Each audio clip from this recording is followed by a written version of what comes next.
ജനാധിപത്യത്തിൽ സേവനമാണുള്ളത്, ക്രമീകരണമാണുള്ളത്. ഞാൻ ചന്തയ്ക്ക് പറഞ്ഞു വിട്ടാൽ നിങ്ങൾക്ക് ഇഷ്ടമുള്ളത് ചെയ്യാനല്ല, എൻ്റെ ആവശ്യങ്ങളെ നിർവഹിക്കാനാണ് ഇവിടെ വിട്ടത്. അല്ലാതെ ഭരിക്കാൻ ഒരു കോന്തനെയും ഇവിടെ നമ്മൾ എലക്ട് ചെയ്തിട്ടില്ല. സിറ്റിസൺസ് അസിസ്റ്റൻസ് എന്ന് പറയുന്ന സാധനമാണ് ഉണ്ടാകേണ്ടത്. പൗരസഹായി എന്ന് പറയുന്ന തസ്തികയാണ് ഉണ്ടാകേണ്ടത്, അല്ല പോലീസിങ് അല്ല. അത് മുകളിലിരുന്ന് താഴോട്ട് ഭരിക്കുന്ന ആൾക്കാരാണ്. ജനാധിപത്യത്തിൽ ഭരണമില്ല. സെക്രട്ടേറിയറ്റിനകത്തെ വലിയ മുറിയിലാണ് മുഖ്യമന്ത്രി ഇരിക്കുന്നത്. വലിയ മേശയുടെ പുറകിൽ വലിയ കസേരയിലാണ് ഇരിക്കുന്നത്. അവിടെ ഇരുന്നുകൊണ്ട് മര്യാദയ്ക്ക് എങ്ങനെ പെരുമാറുമെന്നാണ് നിങ്ങൾ വിചാരിക്കുന്നത്? ചെറിയവരാക്കാൻ, കൊട്ടാരം വലുതായിട്ടുണ്ടാക്കുന്നത് നമ്മളെ ചെറുതാക്കാനാണ്. തോക്ക് കൊടുത്തിട്ട് ഒരു പെണ്ണിനെ പ്രണയിക്കാൻ പറയുന്നതല്ല, വെടിവെച്ചിട്ടിട്ട് പ്രണയിക്കാൻ പറ്റുമോ? ജനാധിപത്യത്തിൻ്റെ സ്ട്രക്ചർ എന്ന് പറയുന്നത് ഇതുവരെ നമുക്ക് ഉണ്ടാക്കാൻ കഴിഞ്ഞിട്ടില്ല. ഇതുകൊണ്ടാണ് ഇത് വർക്ക് ചെയ്യാറ്. ജാതി നിന്ന സമൂഹത്തിനകത്താണ് നമ്മൾ മുൻവശത്തും പുറവശത്തുമുള്ള ബെഞ്ചുകൾ ഇട്ടത്. മുൻജാതിക്കാരെ ഇരുത്താനാണ് ഫ്രണ്ടിൽ ഇരുത്തിയത്. ആ ക്ലാസ് റൂമിൽ എങ്ങനെയാണ് നിങ്ങൾ തുല്യത പഠിപ്പിക്കുന്നത്? അവിടെ മെരുക്കാനും കീഴടക്കാനും ഹെയറാർക്കിയാണ് ഈ പഠിപ്പിച്ചുകൊണ്ടിരിക്കുന്നത്. ജനാധിപത്യത്തിൻ്റെ ലക്ഷണമില്ലാത്ത ക്ലാസ് റൂമാണ്. സുപ്രീം കോടതി എന്ന് പറഞ്ഞാൽ അസംബന്ധമാണ്. സുപ്രീം എന്തുവാണ് ജനാധിപത്യത്തില്?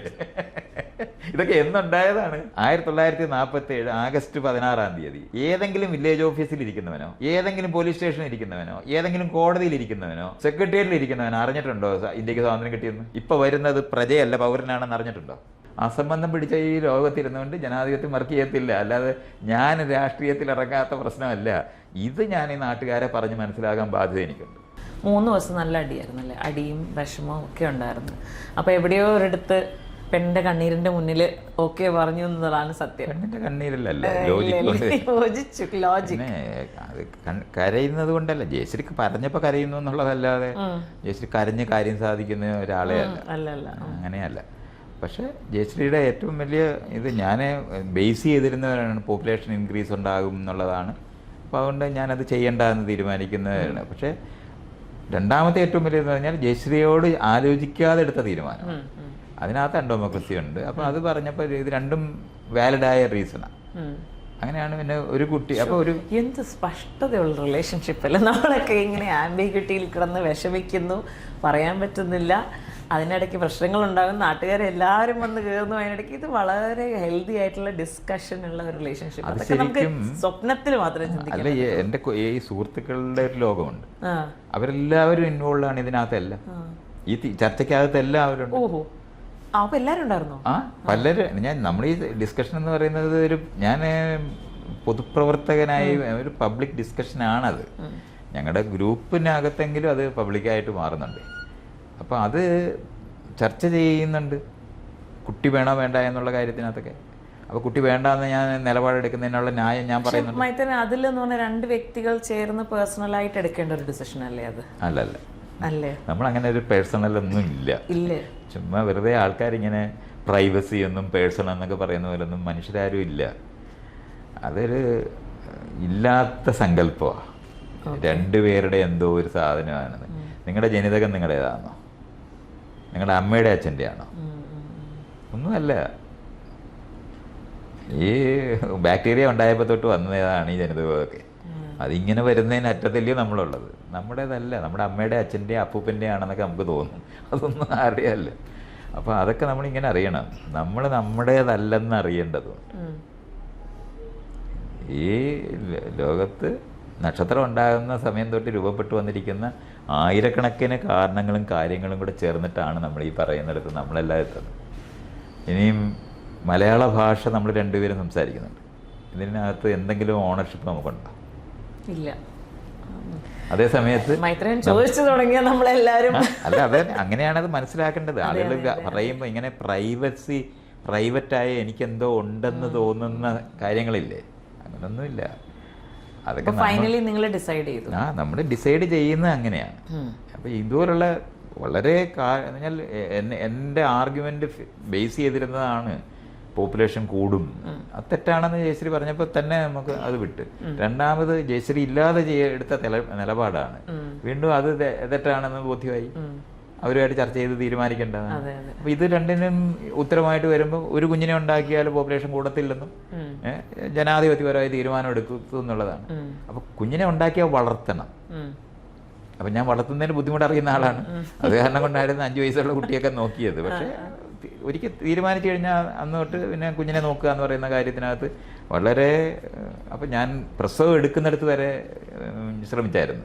ഞാൻ പഠിച്ച് എങ്ങനെയാണ് പ്രസവം എടുക്കുന്നതെന്ന്. അപ്പോൾ വീട്ടിൽ തന്നെ. അപ്പോൾ ജയശ്രീ പറഞ്ഞ് അത് പറ്റത്തില്ല, അതുകൊണ്ട് ഒരു 100 പേര് പ്രസവിക്കുന്നതിനകത്ത് ഒരാൾക്ക് കോംപ്ലിക്കേഷൻ വരും. ആ ആളിനെ രക്ഷിക്കുന്നതിന് വേണ്ടിയാണ് നമ്മൾ ഈ ആശുപത്രിയൊക്കെ ഉണ്ടാക്കിയത്.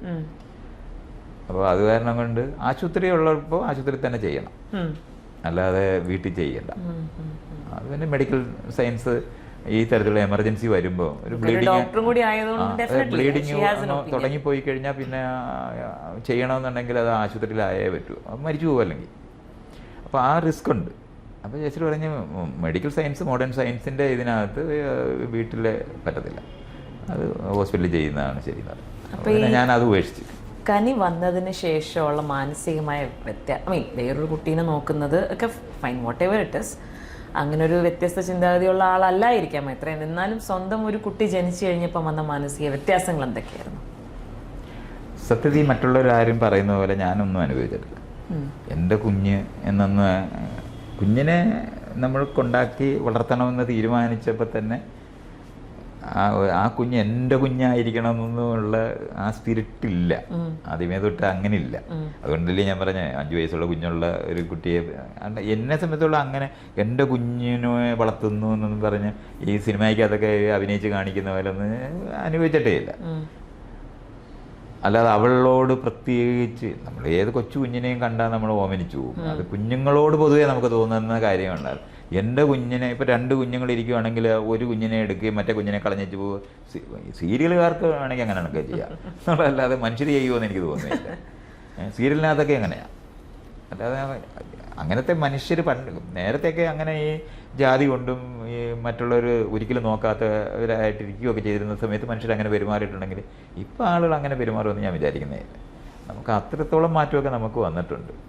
അല്ലെങ്കിൽ റോഡിൽ ആക്സിഡൻ്റ് ആയി കിടക്കുന്ന ആരെയും എടുക്കത്തില്ല എല്ലാവരും. അതെ അതെ, അവരൊക്കെ എങ്ങനെ എടുക്കുന്നത്? അവർക്ക് വേണ്ടി അങ്ങനെ നിൽക്കുന്നത്. വെള്ളത്തിൽ ചാടി ചാകാൻ പോയ ഒരാളെ മറ്റുള്ളവർ ഇറങ്ങി രക്ഷിക്കുന്നത് എങ്ങനെയാണ്? അതുകൊണ്ട് ആ പറയുന്നത് ഒരു വളരെ ജാതീയമായോ അല്ലെങ്കിൽ അന്യരാണെന്ന് ഭയങ്കര വെറുപ്പ് തോന്നുന്നവരോടൊക്കെ കാണിക്കുന്ന അത് ക്രൂരരായ മനുഷ്യരുടെ ലോകത്ത് എന്ന് പറയാവുന്നതേ ഉള്ളൂ, അല്ലാതില്ല. അപ്പോൾ അതുകൊണ്ട് അങ്ങനത്തെ ഒരു ഭയങ്കരമായിട്ട് ഞാൻ പറഞ്ഞാൽ ഇപ്പോൾ കനിയും വേറൊരു കുഞ്ഞും ഉണ്ടെന്നുണ്ടെങ്കിൽ ഞാൻ 2 കുഞ്ഞിനെയും രക്ഷിക്കുന്നതിനെ പറ്റി മാത്രമേ ആലോചിക്കത്തുള്ളൂ. അല്ല അതിനകത്ത് ഒരു കുഞ്ഞിനെ മാത്രമേ രക്ഷിക്കാൻ പറ്റുള്ളൂ എന്ന് പറഞ്ഞിട്ട് സിനിമ കഥയ്ക്കകത്തോ അല്ലെന്നുണ്ടെങ്കിൽ ഈ എനിഗ്മയ്ക്ക് വേണ്ടിയൊക്കെ ആൾക്കാർ അങ്ങനത്തെ ചോദ്യങ്ങളൊക്കെ ഉണ്ടാക്കാറുണ്ട്.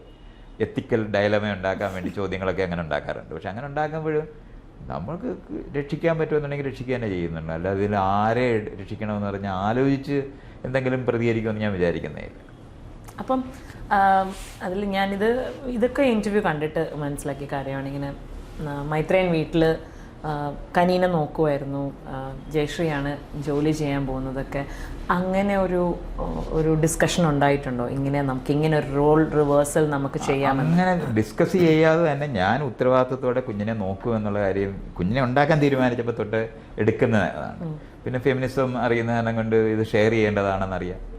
അപ്പോൾ അതുകൊണ്ട് അത് സ്വാഭാവികമായിട്ട് ചെയ്തിരുന്ന ഒരു കാര്യം മാത്രമാണ്. അല്ലാതെ ഞാനതിങ്ങനെ ജയശ്രീ ജോലിക്ക് പോകട്ടെ എന്ന് വിചാരിക്കുന്നുണ്ടല്ല. ജയശ്രീ അത് കഴിഞ്ഞിട്ട് പഠിച്ച് തീർന്നിട്ടില്ലായിരുന്നു. ആദ്യത്തെ കുഞ്ഞുണ്ടാകുമ്പോൾ ഹൗസ് സർജൻസി തീർന്നിട്ടില്ല. ജയശ്രീ അതുകൊണ്ട് ഹോസ്പിറ്റലിൽ പോകണമായിരുന്നു. അപ്പോൾ അത് സ്വാഭാവികമായി ചെയ്യുന്നതായിരുന്നു. ആ ചെയ്യുന്നതിനോടൊപ്പം തന്നെയാണ് എൻ്റെ വീട്ടിനകത്ത് ഒത്തിരി പേരുണ്ട്, എൻ്റെ സുഹൃത്തുക്കളായിട്ടുള്ള 2 കുഞ്ഞുങ്ങളുമായിട്ട് 2 സ്ത്രീകൾ അപ്പോൾ ഓടും. വേറെ ആൾക്കാരുടെയൊക്കെ ഭാര്യമാരും ഒക്കെയാണ്, അവർ ഭർത്താവ് മരിച്ചു പോയിട്ടും ഉപേക്ഷിക്കപ്പെട്ടു പോയവരും ഒക്കെ ആയിട്ടുള്ള ആൾക്കാരാണ്. അവരൊക്കെ എൻ്റെ കൂടെ ഉണ്ട്. അപ്പം ഞാൻ അവരെ എല്ലാവരെയും നോക്കുന്നുണ്ട്, ആ കുഞ്ഞുങ്ങളെയൊക്കെ നോക്കുന്നുണ്ട്. അത് മറ്റുള്ള എൻ്റെ സുഹൃത്തുക്കളായിരുന്നു എൻ്റെ വീട് നിറച്ച്. ആ സമയത്ത് അച്ഛനും അമ്മയും, എൻ്റെ അമ്മയും അച്ഛനെയും ജയശ്രീയുടെ അമ്മയും അച്ഛനെയും ഒന്നും ആ സമയത്ത് നമ്മൾ അവിടോട്ട് കൊണ്ടുവരുന്നേയില്ല. ജയശ്രീയുടെ അമ്മയും അച്ഛനെയും അവർക്ക് 2 പേർക്കും ഒരാൾക്ക് ഹാർട്ടിന് അസുഖം വന്നു, ഒരാൾക്ക് ഒരു ആക്സിഡൻ്റ് ഉണ്ടായി. അതിനുശേഷമാണ് ജയശ്രീയുടെ അമ്മയും അച്ഛനെയും ഞങ്ങളുടെ ജീവിതത്തിലേക്ക് കൊണ്ടുവരുന്നത്. അതുവരെ ഞങ്ങളുടെ വീട്ടിനകത്ത് സുഹൃത്തുക്കൾ മാത്രമേ ഉള്ളൂ, അല്ലാതെ വേറെ അമ്മയും അച്ഛന്മാരൊന്നും ആ പരിക്കകത്ത് കയറാൻ ഞാൻ സമ്മതിച്ചിട്ടില്ല. അവർ വന്ന് അതിലൂടെ കാണാൻ വന്നിങ്ങനെ എത്തി നോക്കി വെച്ച് പോകാനുള്ള സ്പേസേ ഉള്ളൂ. നമ്മുടെ വീടിനകത്ത് കുഞ്ഞുണ്ടായപ്പോ അവരൊക്കെ വന്നിട്ടുണ്ടാവും. ആ കുഞ്ഞുണ്ടായതിന് ശേഷമാണ് ഈ അച്ഛന്മാർ രണ്ടമ്മമാരെയും കാണിച്ചത്. അതുവരെ അവിടോട്ട് കേട്ടിട്ടില്ല. അത് വ്യത്യാസപ്പെട്ട് തന്നെയായിരുന്നു നോക്കിയിരുന്നത്. കുഞ്ഞ് ജനിച്ച് അതിനുശേഷം ഫോണിൽ വിളിച്ച് നിങ്ങളുടെ കുടുംബം എന്തായാലും എല്ലാവർക്കും ഒരു ഡിസ്കഷൻ പോയിന്റ് ആയിരുന്നു അല്ലേ? നമുക്ക് ചെയ്യേണ്ട പണിയാണെന്ന് നമ്മൾ ചെയ്യേണ്ട പണിയാണെന്ന് അറിയുന്നതാണ് കൊണ്ട് അമ്മയും അച്ഛനെ ഒന്നും ഏൽപ്പിക്കുകയല്ല ചെയ്തത്. ജയശ്രീയുടെ അമ്മയ്ക്ക് കുറച്ചുകൂടെ ജയശ്രീക്ക് ഈ പരിചരിക്കപ്പെടുന്ന ഇഷ്ടം കൂടുതലുള്ള ആളാണ്. അത് കാരണം കൊണ്ട് ജയശ്രീയുടെ അമ്മ അങ്ങോട്ട് കൊണ്ടുപോകാന്ന് പറഞ്ഞു. അപ്പൊ പിന്നെ ഞാനും സഹോദരി ഒരു സഹോദരി അവിടെ ചെന്ന് ജയശ്രീയുടെ വീട്ടിൽ ഞാനും കൂടെ അവിടെ കൂടെ താമസിക്കുക ചെയ്യുന്നത്. അപ്പോൾ അമ്മയെ നോക്കും ഞാനും കൂടെ നോക്കും. അപ്പോൾ ഞങ്ങൾ രണ്ടുപേരും കൂടെ ആയിരുന്നു കുഞ്ഞിനെ നോക്കുന്നത്. അപ്പോൾ ജയശ്രീ തിരിച്ച് ഞങ്ങൾ രണ്ടുപേരും കൂടെ തിരുവനന്തപുരത്തേക്ക് വന്ന് താമസിക്കുന്നുണ്ട്. ജയശ്രീയുടെ ഹൗസ് സർജൻസിക്ക് ജയശ്രീക്ക് പോകണം. ആ സമയത്ത് ഞാൻ കുഞ്ഞിനെ നോക്കുന്നത് ഞാൻ തന്നെയാണ്. ജയശ്രീയുടെ അമ്മയൊന്നും അവിടെ പിന്നില്ല. മനുഷ്യകുലത്തിൽ ഏറ്റവും ദുരിതം പിടിച്ച വീടുകളാണ് ഈ രണ്ടുപേരുള്ള വീട്. ബന്ധുക്കൾ ഉണ്ടെങ്കിൽ അവരെ കൊണ്ടുള്ള ശല്യമുണ്ട്. അമ്മയും അച്ഛനും ഈ അമ്മായിയമ്മയും മരുമോളും ഒരു ഇത് മുഴുവനുണ്ടാവും. സുഹൃത്തുക്കളാണ് വേണ്ടത്. പക്ഷെ രണ്ടുപേരുള്ള വീടുണ്ടായിരുന്നു. ഞാനിതൊക്കെ ചർച്ച ചെയ്ത് നമ്മൾ കണ്ടെത്തിയതാണ്. അങ്ങനെ എൻ്റെ വീട് നിറച്ച് സുഹൃത്തുക്കളായിരുന്നു എപ്പോഴും ഉണ്ടായിരുന്നു. അപ്പോൾ കുഞ്ഞുങ്ങളെ പലര് ചേർന്ന് കുഞ്ഞിനെ വളർത്തുന്നത്. ഞാനും ജയശ്രീയും മാത്രമായിട്ട് കുഞ്ഞിനെ വളർത്തിയിട്ടേ ഇല്ല. നമ്മൾ കുഞ്ഞിനെ നോക്കുക എന്ന് പറയുന്നത് കുറച്ച് നേരം നമ്മൾ നോക്കി കഴിയുമ്പോൾ ആരും ക്ഷീണിക്കും. അപ്പോൾ കൈമാറാൻ ആൾ വേണം. കൈമാറാൻ ആളില്ലാതായി പോയിട്ടാണ് നമുക്ക് കൃഷയുണ്ട് എന്ന്. ഈ അംഗനവാടി ഇങ്ങനെയുള്ള എത്ര ഇൻസ്റ്റിറ്റ്യൂഷൻസ് ഉണ്ടായിട്ട് മാത്രമാണ് ഈ കുഞ്ഞിനെ എടുക്കാനൊക്കെ ഉള്ളതെന്നറിയോ? കൊച്ചു കുഞ്ഞ് ആളുകൾ കെട്ടപ്പെട്ട് പശുവിനെ കുറ്റിയടിച്ച് കെട്ടിയ പോലാണ് ഈ കുഞ്ഞിനെ കൊണ്ടിരിക്കുന്നത്. അങ്ങനെ സംഭവിച്ചുകൂടാ. പണ്ട് ഗോത്രത്തിനകത്തെ ആൾക്കാർ ഉണ്ടായിരുന്നു. 19 പേരുമാണ്. അവരെല്ലാവരും കൂടെ ഒന്നിച്ചാണ് നടക്കുന്നത്. അപ്പോൾ ഒരാൾ കുട്ടിയെ വേറൊരാളുടെ ഏൽപ്പിച്ചിട്ട് ചെയ്യാൻ പറ്റും. ഇതാണ് നടക്കാതെ പോയത്. ഈ അണുകുടുംബം പോലെ അപകടകരമായ ഒരു സാധനം ലോകത്തില്ല. ഞാൻ ഈ അണുകുടുംബത്തിൻ്റെ ആളല്ല. അപ്പം ഞാൻ ഇതിനിടയ്ക്ക് എൻ്റെ മൈൻഡിലോട്ട് വന്നൊരു കാര്യം, ഇത്രയും പേർക്ക് ഉള്ള സോഴ്സ് ഓഫ് ഇൻകം എവിടെ നിന്നാണ്? എല്ലാ ആളുകളും ലോകത്തെ എല്ലാ ആളുകളും എന്തെങ്കിലും ഇൻകം ജനറേറ്റ് ചെയ്യുന്ന മനുഷ്യരാണ് നമ്മളെല്ലാം. അത് കോർഡിനേറ്റ് ചെയ്യാനുള്ള അറിവാണ് പണ്ട് തൊട്ടുള്ളത്. ഗോത്രത്തിനകത്തുള്ളവരെല്ലാവരും എങ്ങനെയായിരുന്നു ജീവിച്ചിരുന്നത്? എല്ലാവരും കൂടെ മീനെ പിടിക്കാൻ പോകുന്നതും അരി കളക്ട് ചെയ്യാൻ പോകുന്നതും ഒക്കെ ചെയ്തിട്ടല്ലേ എല്ലാവരും ജീവിച്ചിരുന്നത്. നമ്മൾ ഈ രണ്ടുപേര് ചെയ്ത് ജീവിക്കുന്നു എന്ന് പറയുന്ന തീമിൽ ചെന്ന് പെട്ടാണ് നമ്മൾ ഈ കുടുങ്ങുന്നേ. അങ്ങനെയല്ല വേണ്ടത്. ഒരു 5 തൊട്ട് 10 പേരെങ്കിലും ഉള്ള വീടുകൾ ഉണ്ടാക്കണം. പക്ഷെ വ്യത്യസ്തരായ ആളുകളാകുമ്പം ഈ പറയുന്ന ഡോമിനൻ്റ് ആയിട്ടുള്ള ആളുണ്ടാകത്തില്ല. മറ്റേത് അച്ഛനും അമ്മയ്ക്കും അറിയാം, അവർ ഭരിക്കുന്നതിനകത്ത് പെടാനേ പറ്റുള്ളൂ. അതല്ല വീട് വേണ്ടത്. ഒന്നിച്ച് ചർച്ച ചെയ്ത് തീരുമാനം എടുക്കാനൊക്കെ ഒത്തിരി കാര്യങ്ങളുണ്ട്. അതുപോലെ തന്നെയാണ് ഈ കുഞ്ഞിനെ വളർത്തുന്ന സമയത്ത് കൈമാറാൻ പറ്റും. ഒരു കുട്ടിയെ നോക്കാനും 2 മണിക്കൂർ നോക്കാൻ എല്ലാവർക്കും പറ്റും. കളിപ്പിക്കാനോ എടുക്കാനോ ഉറങ്ങുന്നതായാലും എല്ലാം ചെയ്യാൻ പറ്റും. പക്ഷെ അത് കഴിയുമ്പോൾ നമ്മുടെ ജീവിതത്തിനകത്ത് വേറെ കാര്യങ്ങൾ ചെയ്യാനായിട്ട് നമുക്ക് മാറേണ്ടതുണ്ട്. ആ സമയത്ത് മാറാൻ ആളില്ലാതായി പോയ ദുരിതം പിടിച്ച വീടുകളാണ് ഇപ്പോൾ നമ്മൾ ഈ കാണുന്ന വീടുകൾ മുഴുവൻ. അതുകൊണ്ടാണ് പഴഞ്ചൻ അമ്മയും അച്ഛനെയും വിളിച്ച് ഈ പെരയ്ക്കകത്ത് കൊണ്ടുവന്ന് വീണ്ടും വെക്കും.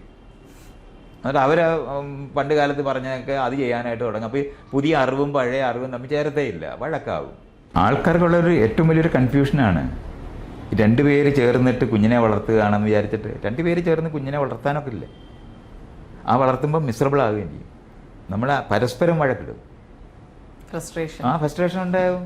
കാര്യം ഒരു കാര്യവും ചെയ്യാനൊക്കത്തില്ല, സിനിമ കാണാൻ പോകാനൊക്കത്തില്ല, ഒരു ഔട്ടിങ്ങിന് സാധ്യതയില്ല. എന്തുമാത്രം വിഷമം അനുഭവിക്കുന്നത്, കുടുങ്ങിയ ജീവിതം അനുഭവിക്കുന്നിടത്ത്. മറ്റേത് അങ്ങനെയല്ല.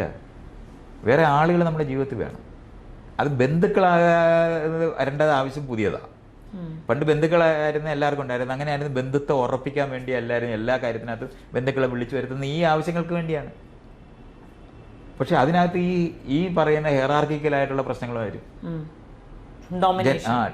ജനാധിപത്യപരമായി അവർക്ക് പെരുമാറാൻ അറിഞ്ഞൂടെ.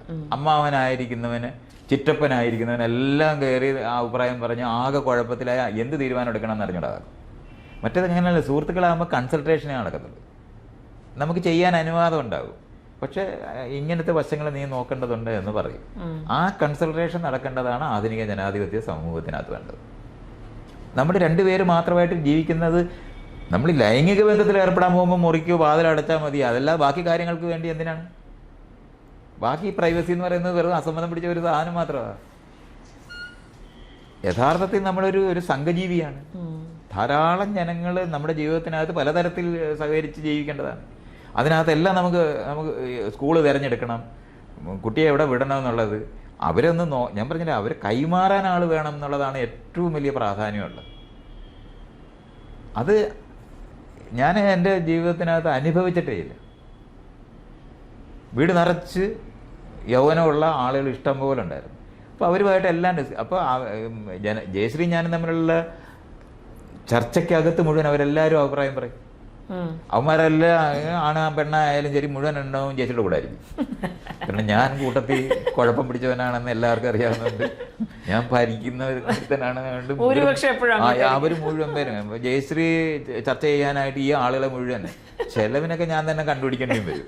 പക്ഷെ അവർ മുഴുവൻ എനിക്ക് എതിരാ. പക്ഷെ അങ്ങനത്തെ ഒരു ഡിസ്കഷൻ നടക്കുന്ന കാരണം കൊണ്ട് ഞങ്ങളുടെ ജീവിതത്തിനകത്ത് ചെലവിനൊക്കെ കണ്ടുപിടിക്കാൻ അത് രസമാണ്. കാരണം അന്ന് ദാരിദ്ര്യമാണ്. പക്ഷെ നമ്മൾ ഈ പുസ്തകം പ്രസിദ്ധീകരിച്ച് വിൽക്കുന്നുണ്ടായിരുന്നു. അപ്പൊ ഇവരെല്ലാവരും പുസ്തകം വിൽക്കാനൊക്കെ കൂടുന്നവരും കൂടാ. അപ്പൊ വരുമാനം ഉണ്ടാക്കും.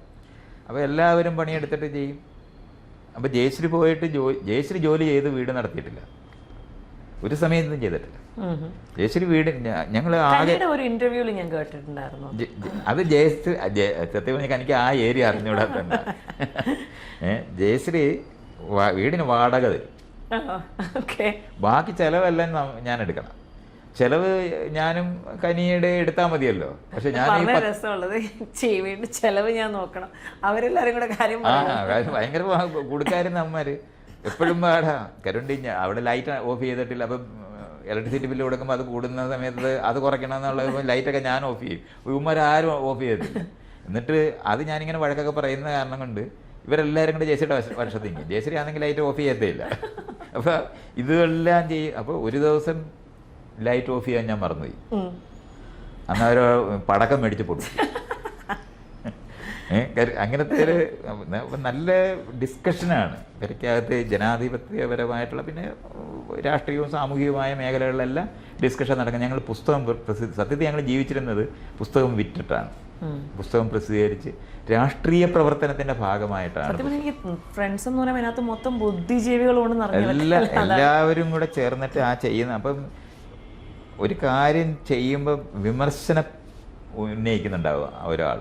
ഇപ്പോൾ ഒരു ദിവസം വന്ന് പറഞ്ഞിട്ട് പോകാൻ പറ്റുന്നവനും ഉണ്ടാവും. എൻ്റെ കൂടെ ജീവിക്കണ്ടല്ലോ അവന്. അപ്പോൾ അവൻ കൃത്യമായിട്ട് വേണ്ടുന്നുണ്ടാവും.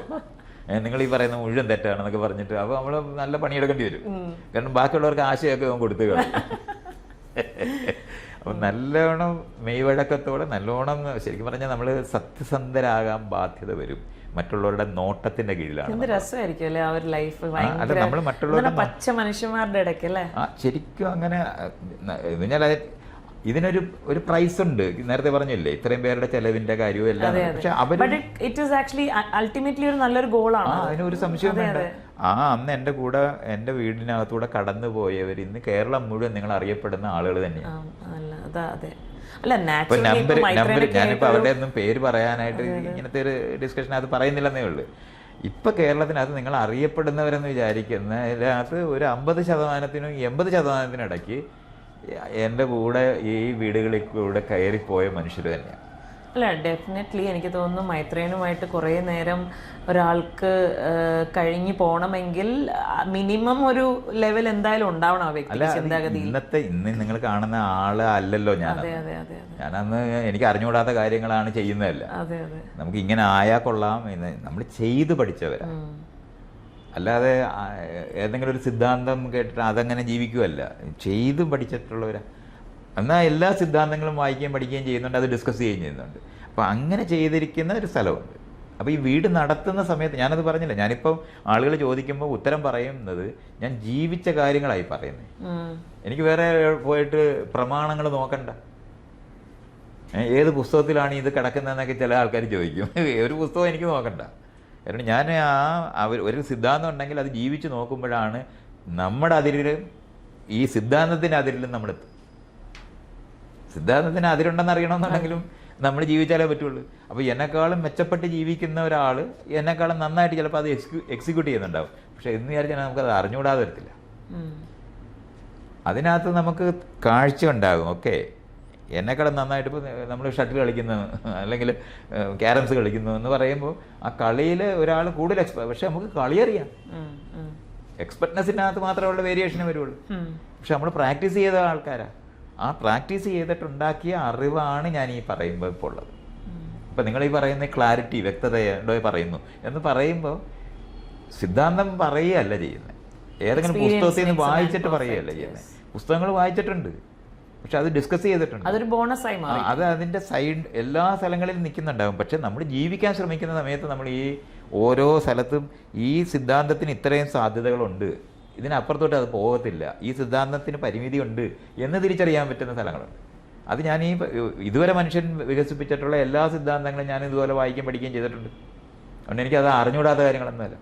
ആൾക്കാരുടെ ഇങ്ങനെ എന്താണ് സ്പിരിച്വൽ എക്സ്പീരിയൻസ് എന്നൊക്കെ പറഞ്ഞത് നമുക്ക് അറിഞ്ഞുകൂടാത്ത കാര്യങ്ങളൊന്നുമല്ല ഇവന്മാരാരും പറയുന്നത്. ഇപ്പോൾ മാർക്സിസം ആയാലും ഫെമിനിസം ആയാലും പോസ്റ്റ് മോഡേണിസം ആയാലും എവല്യൂഷൻ ആയാലും ശരി, സയൻസിൻ്റെ നിലപാടുകളായാലും ശരി, ഇത് മുഴുവൻ നമുക്കറിയാം. വേദാന്തത്തിൻ്റെ എല്ലാ നിലപാടും അറിയാം. ലോകത്തെ ഇവിടുത്തെ 6 ഫിലോസഫി, ആസ്തിക ദർശനമെന്നും നാസ്തിക ദർശനമെന്ന് പറയുന്നതൊക്കെ നമുക്കറിയാം. നമ്മളെല്ലാം പഠിച്ചിട്ടുള്ളതാണ്. അത് പഠിക്കുമ്പോൾ നമുക്കിങ്ങനെ കാണാൻ പറ്റും. ഓക്കെ, ഇത് ഒന്നിന് തമ്മിൽ ചേരാത്ത സാധനം എങ്ങനെയാണ്, ഇതെല്ലാം ഒരുപോലെ ഒരു സാധനം തന്നെയാണ്, പക്ഷേ പലതെല്ലാം പല പേര് പറയുന്നു എന്നുള്ളതേ ഉള്ളൂ. ഇതുപോലുള്ള കാര്യങ്ങളും അറിയും. അപ്പോൾ ലോകത്ത് നമ്മൾ ജീവിക്കുമ്പം നമ്മൾ ഈ സിദ്ധാന്തപരമായിട്ടുള്ള കാര്യങ്ങൾ അറിയുന്നവരാണെങ്കിൽ മെഷർ ചെയ്യാൻ പറ്റും, അറിയാൻ പറ്റും, അളന്ന്. ഇപ്പം ആറ്റ് കളഞ്ഞാലും അളന്ന് കളയണമെന്ന് പറഞ്ഞിട്ടുള്ളവർ പറയത്തില്ല. അതുപോലെയാണ് നമ്മൾ അറിഞ്ഞാണ് അത് ചെയ്യുന്നത്. ഇതെങ്ങനെ സംഭവിച്ചു എന്ന് അറിഞ്ഞുകൂടാതല്ല, അറിയുന്നതിൻ്റെ കാര്യങ്ങളുണ്ട്. അപ്പോൾ അതിൻ്റെ എക്സ്പീരിയൻസസ് എന്ന് പറയുന്നത് ഡിഫറെൻ്റാണ്. അപ്പോൾ എക്സ്പീരിയൻസ് ചെയ്ത ഒരു കാര്യം കൂടെ ആണ് അത്. പുസ്തകത്തിനകത്തൊന്ന് വായിച്ചിട്ട് പറയുന്നതല്ല. അതെ, അവിടെയാണ് പറയുന്നത് ഫ്രെയിം. നമ്മളിപ്പം മെഷറിംഗ് റോഡ് നമ്മുടെ കയ്യിലുണ്ട്, പക്ഷേ നമ്മൾ ഈ ഇതിന് എത്ര പൊക്കമുണ്ട് എന്നുള്ളത് അളന്ന് നോക്കി പറയുന്നത് ആ മെഷറിംഗ് റോഡ് കയ്യിലിരുന്നിട്ട് പറയുന്ന പോലെയല്ല. ഏകദേശം 8 അടി പൊക്കമുണ്ട് എന്ന് നമ്മൾ പറയുന്ന പോലെ അല്ലല്ലോ. നമുക്ക് കൃത്യമായിട്ട് പറയാൻ പറ്റും 8 അടി 3 ഇഞ്ച് പൊക്കമുണ്ടെന്ന് പറയാൻ പറ്റും. കാരണം നമ്മൾ മെഷർ ചെയ്തിട്ടുണ്ട്. ഇതുപോലുള്ള ഒരു സാധനമാണ് ജീവിച്ച് മനസ്സിലാക്കുന്ന ഒരു സാധനം. അതിന് പ്രിസിഷൻ വരും. അതിനകത്ത് ഈ പറയുന്ന വ്യക്തത വരും. അപ്പോൾ നമുക്ക് ആ കാര്യത്തിനകത്ത് സംശയരഹിതമായിട്ട് നമുക്ക് പറയാൻ പറ്റും. എന്നെക്കാളും മെച്ചപ്പെട്ട ഒരു എക്സ്പെർട്ട്. ഇപ്പോൾ അത് ഒരു ഉദാഹരണം പറയുകയാണെങ്കിൽ, നമ്മളൊരു കയറേ കൂടെ നടക്കുന്നു, ഒരു വലിച്ചു കെട്ടി നടക്കുന്നു. ആ വലിച്ചു കെട്ടി നടക്കുന്ന കയറിൻ്റെ കനം ഒരു പോയിന്റ് വരെ കുറയ്ക്കാൻ പറ്റും. പക്ഷേ എൻ്റെ ഭാരം താങ്ങാത്ത ഒരു കയറി കൂടെ ഞാൻ നടക്കാൻ പറ്റത്തില്ല. അത് നമ്മളറിയാലോ. അതേപോലെ തന്നെ ഇവിടെ ഈ ഭാരം കുറഞ്ഞ ഒരാൾ ഞാൻ നടന്നതിനേക്കാളും ചെറിയൊരു, അപ്പോൾ അതിൻ്റെ കണക്ക് നമുക്കറിയാം. എന്തുകൊണ്ടാണ് അയാൾക്ക് അതേ കൂടെ നടക്കാൻ പറ്റിയെന്നുള്ളത്. എന്നെക്കാളും ഞാൻ നടക്കുന്നതിനേക്കാളും സ്പീഡിൽ ഒരാൾ നടക്കുന്നുണ്ടാവും. ഈ വേരിയേഷനേ ഉള്ളൂ. പക്ഷെ കയറില്ലാതെ ഞാൻ നടന്നു എന്ന് ഒരാൾ പറഞ്ഞാൽ അത് അവൻ്റെ അച്ഛനോട് പറയണമെന്ന് പറയും. കാരണം അത് അങ്ങനെ പറ്റത്തില്ലെന്നുള്ള അറിവ് നമുക്കുണ്ട്. അത്തരത്തിലുള്ള സ്ഥലങ്ങളാണ്. അപ്പോൾ ജീവിതത്തിനകത്ത് ഈ മേഖലകളിലുള്ള നമ്മൾ ഇത്തരത്തിലുള്ള സിദ്ധാന്തങ്ങൾ പഠിക്കുകയും ജീവിക്കുകയും ചെയ്യുന്ന സമയത്ത് നമുക്ക് ഇത്തരത്തിൽ ജീവിച്ചൂടെ നോക്കുന്ന സമയത്ത് നമുക്ക് കിട്ടുന്ന ഇൻസൈറ്റ്. ഒരു വ്യത്യാസം എനിക്ക് തോന്നിയെന്ന് വെച്ചാൽ നമ്മളെല്ലാവരും ഇതൊക്കെ വായിക്കുമെങ്കിലും നമ്മളത് പ്രാവർത്തികരമാക്കത്തില്ല. പ്രാക്ടിക്കൽ ലൈഫിൽ നമ്മൾ ചിലപ്പോൾ അതിനെ പതുക്കെ അങ്ങ് മാറ്റി വയ്ക്കും. പക്ഷെ നിങ്ങളൊക്കെ അത് കറക്റ്റായിട്ട് ജീവിച്ചു അല്ല, അത് അവിടെയാണ് ഞാൻ പറയുന്നത്. മാറ്റി വെച്ചാൽ പിന്നെ നിങ്ങൾക്ക് അറിയില്ല എന്നുള്ളതാണ്. അതല്ല ഞാനീ പറയുന്നത്. പ്രാക്ടീസ് ചെയ്യുന്നവർ തമ്മിലുള്ള വേരിയേഷൻസിൻ്റെ കാര്യങ്ങൾ മാത്രമേ നമുക്ക് ഡിസ്കഷൻ എടുക്കേണ്ട കാര്യമുള്ളൂ. പ്രാക്ടീസ് ചെയ്തിട്ട്. അതുകൊണ്ടാണ് ഞാൻ കുട്ടിയെ വളർത്താത്ത ഒരാൾ കുട്ടിയെ വളർത്തുന്നതിനെ പറ്റി പറഞ്ഞാൽ ഞാൻ എടുക്കത്തില്ല. കാരണം അത് ഇഷ്ടംപോലെ ആൾക്കാർ ലോകത്ത് ചെയ്തിട്ടുണ്ട്. സകല പള്ളിയിൽ അച്ഛനന്മാരും കുട്ടിയെ വളർത്തുന്നതിനെ പറ്റി, ഇവിടുത്തെ കന്യാസ്ത്രീകൾ മുഴുവൻ കുട്ടികളെ വളർത്തുന്നതിനെ പറ്റി പറയും. അവർ ജീവിതത്തിൽ ചെയ്തിട്ടില്ലാത്ത ഒരു പണിയാണത്. അങ്ങനെ ചെയ്തുകൂടാ. അതേ സമയത്ത് നമുക്ക് ചെയ്യാത്ത കാര്യത്തിനെ പറ്റി പറയാൻ പറ്റത്തില്ലേ? പറയാൻ പറ്റും. വല്ലവരുടെ അനുഭവം പറയാൻ പറ്റും. അല്ല, സ്വന്തം അനുഭവത്തിനകത്ത് അതിനകത്ത് കൂട്ടാനൊക്കത്തില്ല, അതിന് വ്യക്തത വരുത്താനൊക്കത്തില്ല. മറ്റത് പഠിപ്പിക്കാൻ പറ്റും. അങ്ങനെയാണ് ഇവിടുത്തെ ആൾക്കാർ മുഴുവൻ 2, 4 പറഞ്ഞ് പഠിപ്പിച്ച് കണക്ക് പഠിപ്പിക്കുന്നവർ. അവർ കഴിഞ്ഞിട്ട് ശാസ്ത്രം പഠിപ്പിച്ചിട്ട് അവർ നേരെ പോയി അമ്പലത്തിൽ പോയി തൊഴത്തില്ലേ? പഠിച്ചത് ആയിട്ട് അവർക്കൊരു ബന്ധമില്ല. എവല്യൂഷൻ പഠിപ്പിക്കുന്ന അധ്യാപകൻ അവിടെ പോയിട്ട് ശബരിമല പോയിട്ട് കൊട്ടാൻ പോവും. അവനോട് നമ്മൾ എന്തെന്ന് പറയുന്നത്? അത് ജീവിക്കാതെ പഠിപ്പിക്കുന്ന സാധനമാണ്, അത് കാണാതെ പഠിപ്പിക്കുന്ന സാധനമാണ്. അതല്ല നമ്മൾ ചെയ്യുന്നത്. പക്ഷെ ഇതിനകത്ത് വേരിയേഷനുണ്ട്. പ്രാക്ടീസ് ചെയ്യുന്നവർ തമ്മിലുള്ള വേരിയേഷനെ പറ്റി ഞാൻ പറയുന്നത്. നമ്മളെക്കാളും മെച്ചപ്പെട്ട് ഒരു കാര്യം എക്സിക്യൂട്ട് ചെയ്യുന്നവരുണ്ടാവും, പക്ഷെ അതിൻ്റെ ബേസിക് ഫ്രെയിമിനകത്ത് വ്യത്യാസമൊന്നും വരത്തില്ല. അത് നമുക്കറിയാം. വേറൊരു കാര്യം എനിക്ക് തോന്നിയത്, ഈ കനിയുടെ ഒരു ഇൻ്റർവ്യൂ തന്നെ ഞാൻ കണ്ടതാണ്, ജയശ്രീ ചേച്ചി എന്നാണ് വിളിച്ചുകൊണ്ടിരിക്കുന്നത്. കനി എപ്പോൾ സംസാരിച്ചാലും ജയശ്രീ ചേച്ചി എന്നാണ് പറയുന്നത്, Maitreyan, and you did not give a last name also. ഈ ഒരു ഇതിൻ്റെ എന്താണ് ഒരു എക്സ്പ്ലനേഷൻ? ഞാൻ എല്ലാം കൂടി കൂട്ടി ഇതുവരെ വായിച്ചിട്ടില്ല. അല്ല, ഈ പേര് വിളിക്കാനായിട്ട് ഞാൻ ആവശ്യപ്പെട്ടിട്ടുള്ള കാര്യങ്ങൾ ഈ ഹെയറാർക്കിക്കലായിട്ട് വീടിനകം ഉണ്ടാകരുതെന്ന് വിചാരിച്ചിട്ടാണ്. അച്ഛൻ, അമ്മ, മക്കൾ എന്ന് പറയുന്നത് ഹെയറാർക്കിക്കലായിട്ടാണ് പഴയ മൂല്യം മുഴുവനും. നമ്മൾ ജനാധിപത്യ മൂല്യം പഠിപ്പിക്കണമെങ്കിൽ തുല്യരായിട്ട് പഠിപ്പിക്കേണ്ടതുണ്ട്. പരസ്പര ബഹുമാനമുള്ള മനുഷ്യരെ ഉൽപ്പാദിപ്പിക്കേണ്ടതുണ്ട്. അങ്ങനെ വന്നാണ് ജയശ്രീ ചേച്ചി എന്ന് കനി വിളിച്ചു പോകുന്നത്. അവിടെ ഉള്ളവരെല്ലാവരും ജയശ്രീ ചേച്ചി എന്നായിരുന്നു വിളിച്ചത്. അതുകൊണ്ട് അങ്ങനെ പറഞ്ഞത് ഇങ്ങനെ പറഞ്ഞിട്ടില്ല, ഇങ്ങനെയാണ് ജയശ്രീ ചേച്ചി എന്ന് വിളിക്കുന്നത്. അങ്ങനെ പറഞ്ഞിട്ടേ അല്ല. ജയശ്രീ എന്ന് ഞാൻ പേരാ വിളിക്കുന്നത്, എന്നെ പേരാ ഞാൻ എന്നെ എന്തെങ്കിലും വേറെ വിളിക്കാനായിട്ട് ഞാൻ എന്നെ മൈത്രേയൻ എന്ന് വിളിക്കാനായിട്ടാണ് അവള് മൈത്രേയൻ എന്നായിരുന്നു വിളിച്ച് പഠിച്ചത്. ജയശ്രീ വിളിക്കേണ്ടെന്ന് പറഞ്ഞു. അങ്ങനെ പറയേണ്ടി വരത്തില്ല. നമ്മൾ ഈ കുട്ടിക്കാലത്ത് എന്തുവാ പറയുന്നത് അതല്ലേ കുട്ടി പറയുള്ളൂ. മൈത്രേയൻ എന്തായിരുന്നു വിളിച്ചിരുന്നത്? അച്ഛനും അമ്മയും? അമ്മയും അച്ഛനും തന്നെ. അത് അവർ പഠിപ്പിച്ചല്ലേ, ഞാൻ പഠിപ്പിച്ചിട്ടില്ല. അതുകൊണ്ടാണ് ഞാൻ ജനാധിപത്യപരമായിട്ട് ഉള്ള ഒരു വീട് രൂപപ്പെടുത്തുന്ന പണിയിലാണ്. അപ്പോൾ ജയശ്രീ ഞാനും തമ്മിൽ തുല്യമായിട്ട് ജീവിക്കുന്നതിൻ്റെ സ്ഥലമാണ്. അപ്പോൾ കുഞ്ഞിനെ ഹെയറാർക്കിക്കലായ മൂല്യബോധത്തെ വളർത്താതിരിക്കുക എന്നുള്ളതാണ് ചെയ്തത്. കനി ചേച്ചി എന്ന് വിളിക്കുന്നത് അവൾ ഈ മറ്റുള്ളവരെല്ലാവരും ചേച്ചി എന്ന് വിളിക്കുന്നു എന്നുള്ളതുകൊണ്ട് പറ്റില്ല. ജയശ്രീ കറക്റ്റ് ചെയ്തിട്ടില്ല എന്നുള്ളത് കൊണ്ടാണ്. ഞാൻ എന്നെ ഇപ്പോൾ ചേട്ടാന്ന് അണ്ണാന്ന് ആരെങ്കിലും വിളിച്ചാൽ അപ്പം ഞാൻ കറക്റ്റ് ചെയ്യും, എന്നെ അങ്ങനെ വിളിക്കണ്ടെന്ന് പറയും. അത് ജയശ്രീ ചെയ്തില്ല എന്നുള്ളത് കൊണ്ട് മാത്രമാണ് അവൾ അങ്ങനെ വിളിക്കുന്നത്. അല്ലെന്നുണ്ടെങ്കിൽ ജയശ്രീ അവർ കൂട്ടുകാരായിട്ടാണ് വളർന്നിട്ടുള്ളത്. അമ്മയായിട്ട് വിളിച്ചിരുന്നത് ജയശ്രീയുടെ അമ്മയെയും എൻ്റെ അമ്മയൊക്കെയാണ് അമ്മ എന്ന് വിളിക്കുന്നത്. അത് അവരെല്ലാവരും അമ്മമാർ തന്നെയാണ്. അപ്പോൾ അതുകൊണ്ടാണ് അതങ്ങനെ തുടർന്നിരുന്നത്. നമ്മളിപ്പോൾ കനി നമ്മുടെ അടുത്ത് പെരുമാറുമ്പോൾ അങ്ങനത്തെ ഒരു കൺഫ്യൂഷനും ഇല്ല. നമ്മൾ വളരെ ഗ്രോണപ്പായ പേഴ്സൺസാണ്. അപ്പോൾ അവൾ എന്താണ് ചെയ്യുന്നത്, അവൾ ഫോൺ വിളിച്ചിട്ട് എന്നത് ചെയ്യുന്നു, നീ ഇപ്പോൾ എവിടെയാണ്, ഇന്ന് വൈകുന്നേരം ഇവിടെ എത്തുമോ, ഇങ്ങനത്തെ ഒരിക്കലും ചോദിച്ചിട്ടേ ഇല്ല. ഞാൻ ചോദിച്ചിട്ടേ ഇല്ല. അപ്പൊ നിങ്ങളെല്ലാവരും ഏതൊക്കെ സമയങ്ങളാണ് നിങ്ങൾ ഒരുമിച്ച് കൂടുന്നത്? മുഴുവൻ സമയം നമ്മൾ ഒരുമിച്ചുണ്ടായിരുന്നു. അല്ല, അപ്പാർട്ട് ഫ്രം നിങ്ങളെല്ലാവരും ആഫ്റ്റർ യു ഗോട്ട് സെപ്പറേറ്റഡ്. അതിപ്പം 3 പേർക്കും കൂടെ സമയം ഉണ്ടാകുന്നത് അത് അതിന് മുൻകൈ എടുക്കുന്ന കനിയാ. കാരണം അവൾക്ക് സമയം ഉണ്ടാകുക എന്ന് പറയുന്നതാണ് ഇപ്പൊ ഏറ്റവും പാട്. അപ്പൊ അവൾക്ക് സമയം ഉള്ളപ്പോൾ അവള് ഇങ്ങനെ ചോദിക്കും എവിടാ എന്ന് ചോദിക്കും. ഗ്രൂപ്പ് ഉണ്ടല്ലേ, ഫാമിലി ഗ്രൂപ്പ് ഒക്കെ ഉണ്ടാവും. 5 പേരുള്ള ഒരു ഗ്രൂപ്പ് ഉണ്ട്. അതിനകത്തൊന്നും അല്ല ഇത്. ഗ്രൂപ്പില് അത് ഞങ്ങൾ 3 പേരും, കനിയുടെ പാർട്ട്ണർ, ജയശ്രീയുടെ അനിയത്തിയും അവരുടെ പാർട്ട്ണർ, ഇത്രയും പേരേ ഉള്ളൂ അതിനകത്ത്. അത് അവള് തന്നെ ഉണ്ടാക്കിയതാണ്. പക്ഷെ അതൊക്കെ അതിനകത്തൊന്നും അല്ല നമ്മൾ യഥാർത്ഥം സംസാരിക്കുന്നത്. അതിനകത്തൊക്കെ ചുമ്മാ അതിലൊക്കെ ഷെയർ ചെയ്യുന്നുണ്ട് എല്ലാവരും കൂടെ അങ്ങോട്ടും ഇങ്ങോട്ടും ഒക്കെ. ഒരു ഫെസ്റ്റിവൽ സമയത്ത് മീറ്റ് അങ്ങനൊന്നുമില്ല.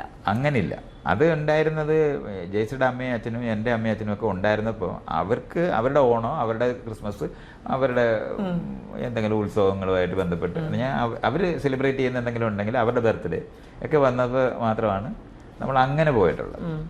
അല്ലെന്നുണ്ടെങ്കിൽ ഒന്നിച്ചു കൂടുക എന്ന് പറയുന്നത് ഈ ഒരു തീമായിട്ട് എടുത്ത് ഞങ്ങൾ കൂടുതലും ജയശ്രീ പഠിക്കാൻ പോയ 2 വർഷം ഒഴിച്ച് ബാക്കി മുഴുവൻ സമയം നമ്മൾ ഒന്നിച്ചുണ്ടായിരുന്നില്ല. അപ്പം എങ്ങനെയാണ് ഈ 18 വയസ്സിൽ കുടുംബം പിരിച്ചുവിട്ടു എന്നൊരു സംഭവം? കുടുംബം 18 വയസ്സിലല്ല, 20ാമത്തെ വയസ്സിൽ ജയശ്രീ 18 വയസ്സിൽ ഞാൻ അവൾക്കൊരു കത്ത് കൊടുക്കുന്നുണ്ട്. എൻ്റെ പണിയെല്ലാം തീർന്നിട്ടുണ്ട്, പിന്നെ ഒരു 3-4 ലോകരാജ്യം ആയത് കാരണം കൊണ്ട് കുറച്ചുകൂടെ സപ്പോർട്ട് അവൾക്ക് കൊടുക്കും. അത് ഒരു 20 വയസ്സ് വരെ ഉണ്ടാകുന്നത്. അപ്പോൾ 20 വയസ്സ് കഴിഞ്ഞപ്പോഴാണ് ഞാൻ പറഞ്ഞത്, ഞാൻ അത് അപ്പോഴും അവളോട് പറയുകയല്ല ചെയ്തു, ഞാൻ ഈ പൊതുപ്രവർത്തനത്തിൽ നിന്ന് വിരമിക്കുന്ന ഒരു സ്ഥലമുണ്ട്, അതാണ് ഞാൻ പറഞ്ഞിട്ടുള്ളത്. അല്ലാതെ ഈ കുടുംബം പിരിച്ചുവിട്ടതെന്ന് പറയുന്നത് ഈ ആൾക്കാർ പറഞ്ഞുണ്ടാക്കുന്ന ഒരു കഥയാണ്. ആളുകൾ ചോദിച്ചപ്പോൾ ഞാൻ പറഞ്ഞിട്ടുണ്ട്. അല്ല, ഇതിൽ അന്നത്തെ ഒരു ഇന്റർവ്യൂവിൽ ഞാൻ കാണുന്നുണ്ടായിരുന്നു, നമ്മുടെ ഒരു പ്രസ് മീറ്റിലാണ് ജയശ്രീ പോലും അറിയുന്നത് കുടുംബം പിരിച്ചു വിട്ടു. അല്ല, ഞാൻ അങ്ങനെ അല്ല അത് ചെയ്തത്. അത് ജയശ്രീ മനസ്സിലാക്കുന്നത് ഞാൻ പൊതുപ്രവർത്തനം അവസാനിപ്പിച്ചു എന്ന് പറയുന്നതാണ് ഞാൻ സത്യത്തിൽ പ്രസ് മീറ്റിൽ പറഞ്ഞത്. പ്രസ് മീറ്റിനകത്ത് എന്താണ് ഈ പൊതുപ്രവർത്തനം അവസാനിപ്പിക്കുകയും മനുഷ്യകുലത്തിൽ നിന്ന് രാജിവെക്കുകയും കൂടെ ചെയ്തു എന്നുള്ളതായിരുന്നു ഞാൻ പ്രസ് മീറ്റ് ചെയ്തത്. അല്ലാതെ ഞാൻ ഈ ജയശ്രീയുടെ ഡിസ്കഷൻ ഇല്ല. പക്ഷെ ഈ പത്രക്കാരുടെ ചോദ്യം ഞാൻ അന്നത്തെ ഇന്റർവ്യൂവിനകത്ത് ഇത് ഞാൻ ഈ പ്രസ് മീറ്റ് കഴിഞ്ഞപ്പോൾ ആളുകൾ ചോദിച്ചു, അപ്പോൾ ഈ വീടൊക്കെ എന്ത്? ഞാൻ പറഞ്ഞു അതെല്ലാം ആ വർക്ക് തീർന്നു, കുടുംബം തീർന്നു, കുടുംബത്തിന്റെ വർക്ക് തീർന്നു എന്നുള്ളതാണ്. അങ്ങനെയാണ് ഞാൻ കുടുംബം പിരിച്ചുവിട്ടെന്ന് പറയുന്നത്. പക്ഷെ അത് മാത്രം, മറ്റേത് ഞാൻ എഴുതി പ്രസിദ്ധീകരിച്ച 2 എണ്ണോ ഈ കോന്തന്മാർ വായിക്കുകയോ കേൾക്കുകയോ ചെയ്യുക, അത് ഈ ഒരെണ്ണം മാത്രം പറയുക ചെയ്തത്. നിങ്ങളത് കാണേണ്ടതുണ്ട്. ഞാൻ പ്രസ് മീറ്റ് അല്ല, ഞാൻ ഇത് കഴിഞ്ഞിട്ട് നേരെ ജയശ്രീ അടുത്തോട്ടാ പോകുന്നേ. ജയശ്രീ അപ്പൊ ആന്ധ്രയിൽ താമസിക്കുകയാണ്. അപ്പൊ ആന്ധ്രയിലിരുന്ന് ജയശ്രീ ജോലി ചെയ്യാൻ തുടങ്ങി. ഞാൻ എൻ്റെ പൊതുപ്രവർത്തനം അവസാനിപ്പിക്കുന്നു, മനുഷ്യകുലത്തിൽ നിന്ന് ഞാൻ രാജിവെക്കുന്നു. മനുഷ്യകുലത്തിൽ നിന്ന് ഇത് രണ്ടും ഞാൻ പ്രസ് നോട്ടിനകത്ത് എഴുതിയിട്ടുള്ളതാ. അത് രണ്ടും ഡിസ്കസ് ചെയ്തിട്ടേ ഇല്ല ഈ മലയാളി, ഇതുവരെ ചെയ്തിട്ടില്ല. അത് ഞാൻ എല്ലാ തവണ ഇതുപോലെ നിങ്ങൾ ആളുകാരെങ്കിലും ചോദിക്കുമ്പോൾ ഞാൻ പറയുന്നുണ്ട്. അത് ചെയ്തിരുന്ന ഞാൻ മനുഷ്യ കേന്ദ്രീകൃതമായി ചിന്തിക്കാതിരിക്കണമെന്നും അതുകൊണ്ട് ഞാൻ മനുഷ്യനായിട്ടില്ല, ഇനി ഒരു ജീവിയായിട്ട് ജീവിക്കാൻ പോവുകയാണ്. ആ ജീവിക്കുന്ന സമയത്ത് പുരുഷനായി ജനിച്ചതിൻ്റെ പശ്ചാത്താപം കൊണ്ട് സ്ത്രീകളെ പരിചരിച്ച് ചത്തുപോകുന്നു. ഇതൊക്കെയാണ് ഞാൻ അതിനകത്ത് എഴുതിയത്. ഇതൊന്നും ഡിസ്കഷൻ എടുത്തിട്ടില്ല. അപ്പോൾ ഒരു എന്താ പറഞ്ഞ ഒരു ഇത്രയും കുടുംബജീവിതപരമായ കാര്യങ്ങളിൽ നിന്ന് ഒരു കുടുംബപരമായിട്ടല്ല, സാമൂഹ്യ പ്രവർത്തന മേഖലത്തിൽ നിന്നാണ്, രാഷ്ട്രീയ സാമൂഹ്യ മേഖലയിൽ നിന്ന് ഞാൻ വിരമിക്കുകയാണ്. അത് പ്രായമായവർ വിരമിക്കേണ്ടതുണ്ട്. ഇതാണ് ഞാൻ ആദ്യത്തെ പ്രശ്നമായിട്ട്. അത് അന്ന് എത്ര വയസ്സായിരുന്നു മൈത്രേൻ? എനിക്ക് 53. മറവിയൊക്കെ ചെറുതായിട്ട് വരാനൊക്കെ തുടങ്ങി, ചില പേരൊക്കെ ഓർക്കാതെ വരികയൊക്കെ ചെയ്തു. അപ്പൊ ഞാൻ എന്റെ പീക്കിലായിരുന്നു. അതാ ക്രൈറ്റീരിയ ആയിരുന്നു. അത് ജയശ്രീ തന്നെയാണ് പറഞ്ഞത്, മൈത്രേന് പഴയ പോലെ ഓർമ്മയില്ല. അപ്പോൾ ആദ്യമൊക്കെ ഞാൻ വഴക്കിട്ടു. പിന്നീടാണ് എനിക്ക് മനസ്സിലായി ഇത് സത്യമാണെന്ന്. അപ്പോൾ എൻ്റെ പീക്ക് കടന്നു എന്ന് മനസ്സിലായി. ആ സമയത്ത് തന്നെയാണ് സിദ്ധാന്തപരമായിട്ട് ഈ ഇക്ലോജിക്കലായിട്ടുള്ള പ്രശ്നവും എന്ന് പറഞ്ഞാൽ മനുഷ്യൻ്റെ വികാസം എന്ന് പറയുന്നതും സാമൂഹ്യമായിട്ട് നമ്മൾ ചെയ്യുന്ന പ്രവർത്തനങ്ങളും ലോകത്തിനകത്ത് ഈ പാരിസ്ഥിതിക പ്രശ്നം ഉണ്ടാക്കുന്നത് എങ്ങനെ പരിഹരിക്കുമെന്ന് അറിഞ്ഞുകൂടാ. എല്ലാവരും നല്ല ജീവിതം നയിക്കുമ്പോൾ ലോകം കാണത്തില്ല. അപ്പോൾ പിന്നെ നമ്മളെങ്ങനെയാണ് ഇത് ആൾക്കാർക്ക് വേണ്ടി പ്രവർത്തിക്കുന്നത്? ഇതിനൊരു ഉത്തരവില്ല.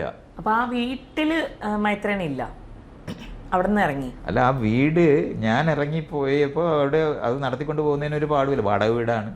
അവിടെ എൻ്റെ കൂടെ HIV പോസിറ്റീവായ ആൾക്കാർ താമസിക്കുന്നുണ്ട്, സെക്സ് വർക്കേഴ്സ് താമസിക്കുന്നുണ്ട്, ട്രാൻസ്ജെൻഡേഴ്സ് താമസിക്കുന്നുണ്ട്.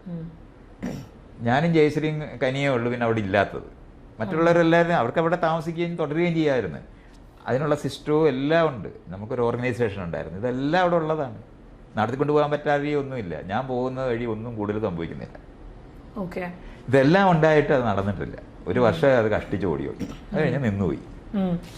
അത് പ്ലാൻ ചെയ്യാനും അത് ചൊവ്വേ നേരെ കൊണ്ടുപോകാനായിട്ട് ആൾക്കാർക്ക് അറിയാതെ പോയത് കാരണം കൊണ്ട് അത് അങ്ങ് ഇല്ലാതായി പോവുകയാണ് ചെയ്തത്. അതുകൊണ്ട് അതങ്ങ് കംപ്ലീറ്റ്ലി ഞാൻ ഉണ്ടാക്കിയ ഒരു പ്രസ്ഥാനം തന്നെ ഉണ്ടായിരുന്നു. ആ പ്രസ്ഥാനം തന്നെ ഇല്ലാതായി. അതൊരു ആ ലെവലിലൊരു നഷ്ടമുണ്ട്. പക്ഷേ ഞാൻ വേറെ കാര്യങ്ങൾ, ഞാൻ ഈ പാരിസ്ഥിതികമായിട്ടുള്ള പ്രശ്നത്തിനെ പറ്റി മനസ്സിലാക്കിയിട്ട് ഞാനൊരു 500 മരം നടാനായിട്ട് ഹിമാചലിൽ പോയി 5 വർഷം അവിടെ താമസിച്ച് 500 മരം നട്ട് വലുതാക്കുക എന്ന് പറയുന്നതാണ് ആദ്യം ചെയ്തത്. സത്യം പറയുകയാണെങ്കിൽ ഇതൊക്കെ നമ്മൾ TV-യിൽ കാണുന്നതും കുറേ പ്രഭാഷണത്തിൽ കേൾക്കുന്നതും മാത്രം കാര്യങ്ങളാണ്. മൈത്രേൻ ഇത്ര പ്രാക്ടിക്കലായിട്ട് ഇതൊക്കെ ചെയ്യാന്ന് പറഞ്ഞാൽ മൈത്രേനെ പോലുള്ള ആൾക്കാർ കുറച്ച് ഉണ്ടാവും, ഇനി ഉണ്ടാവുമോ അതോ സത്യമായിട്ട് നിങ്ങൾക്കൊരു ക്രൗഡ് ഉണ്ടാവും അല്ലേ? നിങ്ങൾക്കൊരു ഞാനീ പറയുന്ന കാര്യം ഇന്നിപ്പോ കോമൺ നോളജാ. ഞാനത് ചെയ്യുന്ന കോമൺ നോളജ് ആണെങ്കിലും പ്രാക്ടിക്കൽ ലൈഫിൽ ആരും അത് എനിക്ക് തോന്നുന്നില്ല. അതുപോലെ സ്ഥലങ്ങളിലെ ആളുകൾ ഇപ്പൊ മരം വെക്കുന്നതിനെ പറ്റി, ഇപ്പൊ പരിസ്ഥിതിയെ പറ്റിയൊക്കെ എല്ലാവരും പറയുന്നിടത്തായില്ലേ. ഞാനൊക്കെ പറയുന്ന സമയത്ത് രണ്ടാണല്ലോ. അല്ല, ഞാനത് പറയുന്ന ആളുകൾ വഴിനീളെ ഓരോ കാര്യങ്ങൾ ചെയ്യുന്നത്, ഒത്തിരി കാര്യങ്ങൾ ചെയ്യുന്നുണ്ട്. നമ്മൾ അങ്ങനെ പറയരുത്. പറ്റി പറയുവാണെങ്കിൽ എനിക്ക് തോന്നുന്നു ഞാൻ ലാസ്റ്റ് നളിനി ജമീലൊരു ഇന്റർവ്യൂ എടുത്തപ്പോഴും ഒത്തിരിയേറെ പറയാനുള്ളത് നിങ്ങളെ പറ്റിയും അതുപോലെ തന്നെ ജയശ്രീനെ പറ്റിയും. എയ്ഡ്സ് പേഷ്യൻസിന് വേണ്ടി, പിന്നെ ഇൻ്റർനാഷണൽ ലെവലിൽ തന്നെ പ്രോസ്റ്റിറ്റ്യൂട്ട്സിന് വേണ്ടി, റൈറ്റ്സിന് വേണ്ടി കുറേ നിങ്ങൾ പ്രവർത്തിച്ചിട്ടുണ്ടെന്നും ഇവരെ ഇന്ത്യയുടെ പല സ്ഥലത്തു നിന്നുമുള്ള ഇവർക്ക് വേണ്ടി ഒരു യൂണിയൻ ഉണ്ടാക്കാനൊക്കെ കുറേ കാര്യങ്ങൾ നിങ്ങൾ അവരുടെ വെൽഫെയറിന് വേണ്ടി പ്രവർത്തിച്ചിട്ടുണ്ട്. അപ്പോൾ ഇതിനൊക്കെ ഒരു സത്യം പറഞ്ഞാൽ നാട്ടുകാരൊക്കെ കുറേ കാര്യങ്ങൾ പറയും, എല്ലാവരും ജഡ്ജ് ചെയ്യാനായിട്ട് ഇറങ്ങും. പക്ഷെ വെൻ യു റിയലി സീ ഇങ്ങനത്തെ കാര്യങ്ങളൊക്കെ ഇതൊന്നും അധികം ആൾക്കാർക്ക് പത്രത്തിൽ എഴുതാനൊന്നും ഇല്ല. ഇതൊക്കെ നിങ്ങളുടെ ആ ഒരു ചുരുങ്ങിയ കുറച്ച് ആൾക്കാരുടെ ഇടയ്ക്ക് ഇതാകുകയാണ്. അല്ല, ഞാൻ ഇപ്പം നിങ്ങളത് പറയുമ്പം നളിനി ജമീലെ നിങ്ങൾ കാണുന്നില്ലേ? നളിനി ജമീലെ രൂപപ്പെടുന്നത് ഞങ്ങൾ ചെയ്യുന്ന ഈ പ്രവർത്തനത്തിൻ്റെയും കൂടെ ഭാഗമാണ്. അതെ, അവരൊരു വ്യക്തി എന്നുള്ള നിലവാരത്തിൽ അല്ലെന്നുണ്ടെങ്കിൽ ആരും അറിയാതെ അവർ ഈ പറയുന്ന കാര്യങ്ങൾ കേൾക്കാൻ തന്നെ ആരും ഇല്ലാതായി പോയി. അത് സംഭവിച്ചിട്ടില്ല. അതിനെപ്പറ്റി ചർച്ച ചെയ്യുന്നുണ്ട്. അടുത്തതെന്ന് പറയുന്നത്, ഞാൻ ഇടപെടുന്നതിന് മുമ്പ് കേരളത്തിലെ ക്രോസ് ഡ്രസ് ചെയ്ത സ്ത്രീകളുടെ വേഷം ഒരു പുരുഷനോ പുരുഷൻ്റെ വേഷം ഒരു സ്ത്രീയോ ഇടാനായിട്ട് ധൈര്യപ്പെടത്തില്ല. ഇന്ന് അങ്ങനെയല്ലല്ലോ. നിങ്ങൾ എത്ര ക്രോസ് ഡ്രസ് ചെയ്ത ആൾക്കാരെ ഈ റോഡിലെല്ലാം നടക്കുന്ന കാണാൻ പറ്റും. ഞാൻ ഉണ്ടായിരുന്ന സമയത്ത് ഒരാളില്ലായിരുന്നു.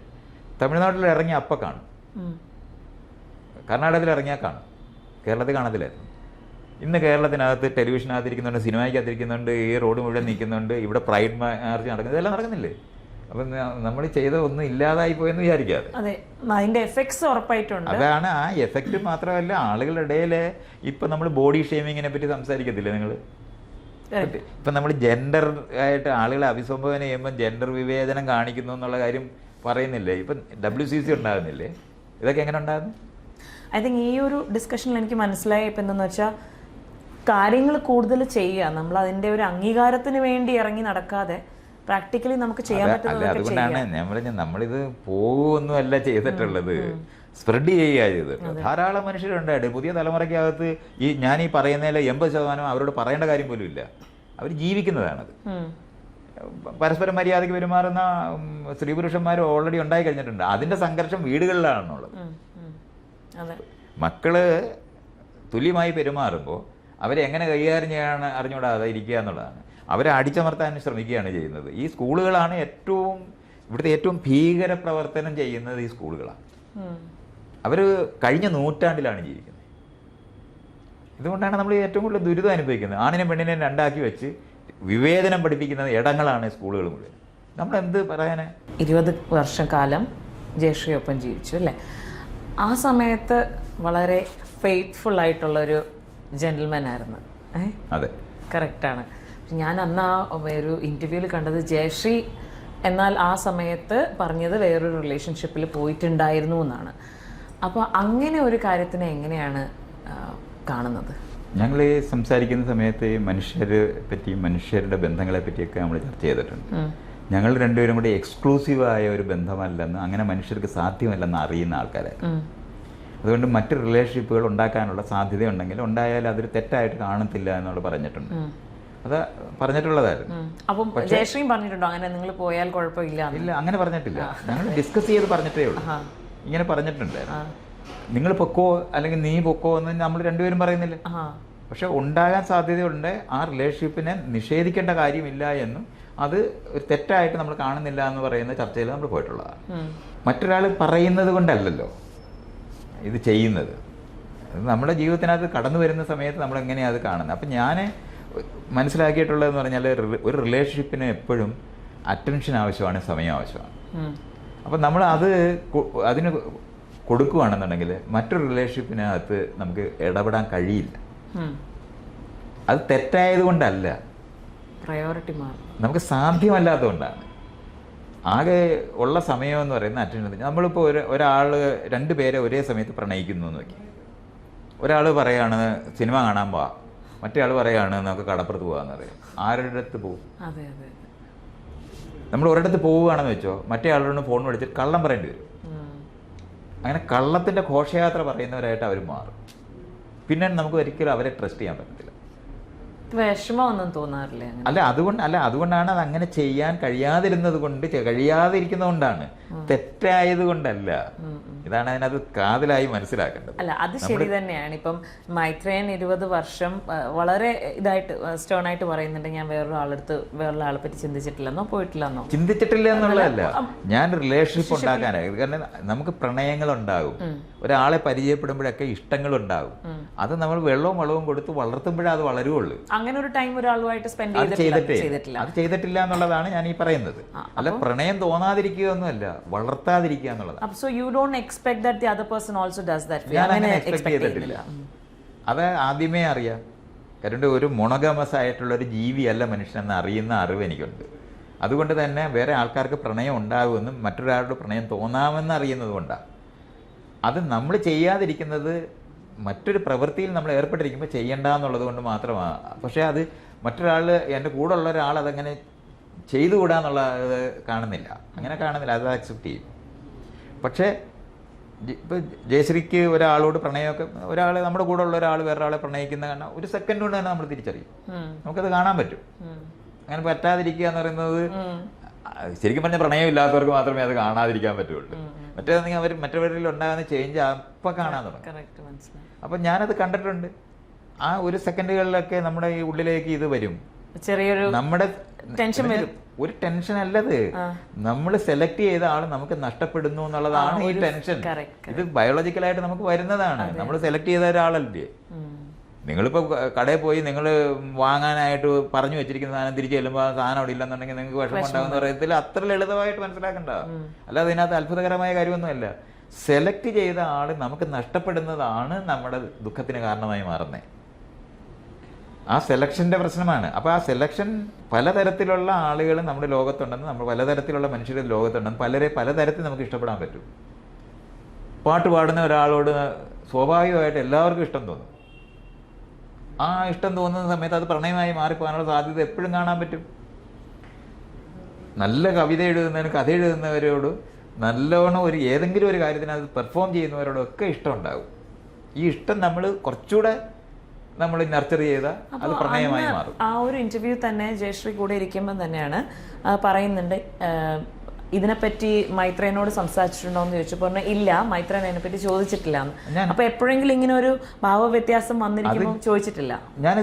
ഞാൻ കണ്ടിട്ടുണ്ട്, ജയശ്രീക്ക് പ്രണയം ഉണ്ടാകുന്ന ഞാൻ കണ്ടിട്ടുണ്ട്. ആ സമയത്ത് ഈ പറയുന്ന വിഷമം ഉണ്ടാകും. പക്ഷെ വിഷമം ഉണ്ടാകുന്നു എന്ന് പറയുന്ന കാരണം കൊണ്ട് ഞാൻ അതിനകത്ത് കിടന്ന് ബഹളം വയ്ക്കേണ്ട ഒരു ആവശ്യമില്ല. കാരണം നമുക്ക് വിശപ്പുണ്ടാകുന്നത് പോലെയും ദേഷ്യം ഉണ്ടാകുന്ന പോലെയും തന്നെയാണ്. നമ്മളത് പ്രകടിപ്പിക്കേണ്ടാത്ത സ്ഥലത്ത് നമ്മളത് പ്രകടിപ്പിക്കുന്നില്ല. നമുക്ക് എത്രയോ സമയത്ത് ഇത്തരത്തിലുള്ള വികാരങ്ങളുണ്ടാകും. വികാരങ്ങളെല്ലാം നമ്മൾ വളർത്തി വിടാറില്ല. നമുക്ക് വളർത്താനുള്ള സാഹചര്യം ഉണ്ടെന്ന് നമുക്ക് തോന്നിടത്ത് മാത്രമേ നമ്മൾ ചെയ്യുകയുള്ളൂ. അതത്രയും നമ്മൾ തിരിച്ചറിയേണ്ടതുണ്ട്. അപ്പം നമുക്ക് അച്ഛനും അമ്മയും നമ്മുടെ അടുത്ത് പെരുമാറുമ്പോഴും നമുക്ക് ദേഷ്യമൊക്കെ വരും. കുട്ടിക്കാലത്ത് അമ്മയും അച്ഛനും അടിക്കുന്ന സമയത്ത് അമ്മയും അച്ഛനും ചത്തുപോകണമെന്ന് ആലോചിച്ചിട്ടുണ്ട്. അവർ ചത്തുപോയായിരുന്നെങ്കിൽ രക്ഷപ്പെടും എന്ന് വിചാരിച്ചിട്ടുണ്ട്. എന്ന് വിചാരിച്ചാൽ കൊണ്ട് നമ്മൾ ഒരു പിച്ചാത്തി എടുത്തിട്ട് അമ്മയും അച്ഛനും കൊല്ലാനായിട്ട് പോകുന്നില്ല. അതെന്തുകൊണ്ടാണ്? നമുക്ക് കുറച്ച് കഴിയുമ്പോൾ ഈ അമ്മയും അച്ഛൻ തന്നെയാണ് ചോറും കറിയൊക്കെ തരുന്നതെന്ന് അറിയുന്ന കാരണം കൊണ്ട് നമ്മൾ അവിടെ വെച്ച് അത് ബാലൻസ് ചെയ്യുകയാണ് ചെയ്യുന്നത്. ഇത് നമ്മളെല്ലാവരും എപ്പോഴും ചെയ്യുന്ന കാര്യമാണെന്ന് ഞാൻ പറയുന്നത്. ഇത് അത്ഭുതകരമായ കാര്യമൊന്നുമല്ല. പക്ഷേ നമ്മളെ അങ്ങ് തല്ലിക്കൊല്ലാൻ പോകാമെന്ന് വെച്ചു അച്ഛനും അമ്മയും. അപ്പോൾ നമ്മൾ ഓടി രക്ഷപ്പെടാൻ നോക്കും.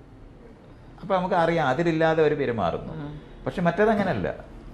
നമുക്ക് നീരസങ്ങളുണ്ടാകുന്നതും ഇഷ്ടങ്ങളുണ്ടാകുന്നതും പ്രണയങ്ങളുണ്ടാകുന്നതും ദേഷ്യം ഉണ്ടാകുന്നതും ഒക്കെ നമ്മൾ മറ്റ് സാഹചര്യങ്ങളെ പരിശോധിച്ച് നോക്കിയിട്ട് നമ്മളത് കുറയ്ക്കും, നമ്മൾ നിയന്ത്രിക്കും.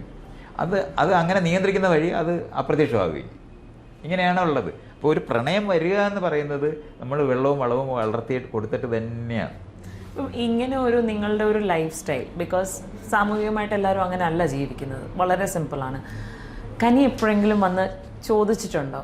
കനി എന്ന് വെച്ചാൽ ഒരു വലുതായതിനു ശേഷം അല്ല, ഒരു 12 to 13 ഇയേഴ്സിൽ കുറച്ച് നമ്മൾ ക്യൂരിയസ് ആയിരിക്കും കുറേ കാര്യങ്ങൾ. നമ്മളോട് ആരെങ്കിലും എന്തെങ്കിലും ചോദിച്ചാൽ കനി ഇങ്ങനെ എന്തെങ്കിലും വന്ന് ചോദിച്ചിട്ടുണ്ടോ ആ സമയത്ത്? നമ്മുടെ വീട് എന്താണ് ഇങ്ങനെ, നമുക്ക് എന്തുകൊണ്ടാണ്? ഒരിക്കലും ചോദിച്ചിട്ട് ഇല്ലേ? കനിയോട് ആരെങ്കിലും അങ്ങനെ ചോദിച്ചത്? അതെനിക്ക് അറിഞ്ഞൂടാ. അത് അവളോട് ചോദിക്കേണ്ട ഒരു ചോദ്യം ഇപ്പം നിങ്ങൾ ചോദിക്കുന്ന. എനിക്കറിയില്ല. ഒരു ഇൻസിഡൻറ്റ് മാത്രമാണ് ഉണ്ടായിട്ടുള്ളത്. ഇങ്ങനെ കനി പറയുന്നത് ഞാൻ കേൾക്കുന്നത് എന്ന് പറഞ്ഞാൽ, എനിക്ക് തോന്നുന്നു ഏഷ്യാനെറ്റുകാരോ ആണ് ഞങ്ങളെ വന്ന് ഇൻ്റർവ്യൂ ചെയ്തുകൊണ്ടിരിക്കുകയായിരുന്നു. ഇതുപോലെ ഇപ്പം നിങ്ങൾ ചെയ്യുന്ന പോലെ ഇൻ്റർവ്യൂ ചെയ്തുകൊണ്ടിരിക്കുക.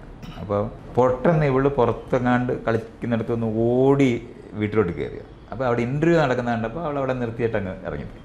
അപ്പം ഞങ്ങളെ ഈ ലിവിങ് ടുഗദറിനെ പറ്റിയുള്ള ചോദ്യമൊക്കെ ആയിരുന്നു അവർ ചോദിച്ചിട്ടുണ്ട്. അപ്പോൾ അവർ ചോദിച്ച് കനിയോട് ഞങ്ങളിതൊന്ന് ചോദിച്ചോട്ടെ. അപ്പോൾ അവൾ 8ാം ക്ലാസ്സിലും കണ്ട് പഠിക്കുന്ന ആ സമയത്താണ്.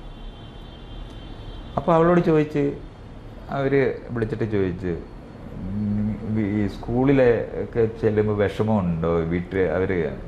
അവൾ പറഞ്ഞത് എങ്ങനെയായിരുന്നു അന്ന് അവിടെ പറഞ്ഞത് ഇങ്ങനെയാണ്, കനിയുടെ അമ്മയെ അച്ഛനെയും പോലെ കൊള്ളാവുന്ന അമ്മയച്ഛനും ഞങ്ങൾക്കില്ല എന്നൊക്കെയായിരുന്നു അന്ന് അവളുടെ കൂട്ടുകാർ പറഞ്ഞതായിട്ടാണ് അവൾ പറഞ്ഞത്.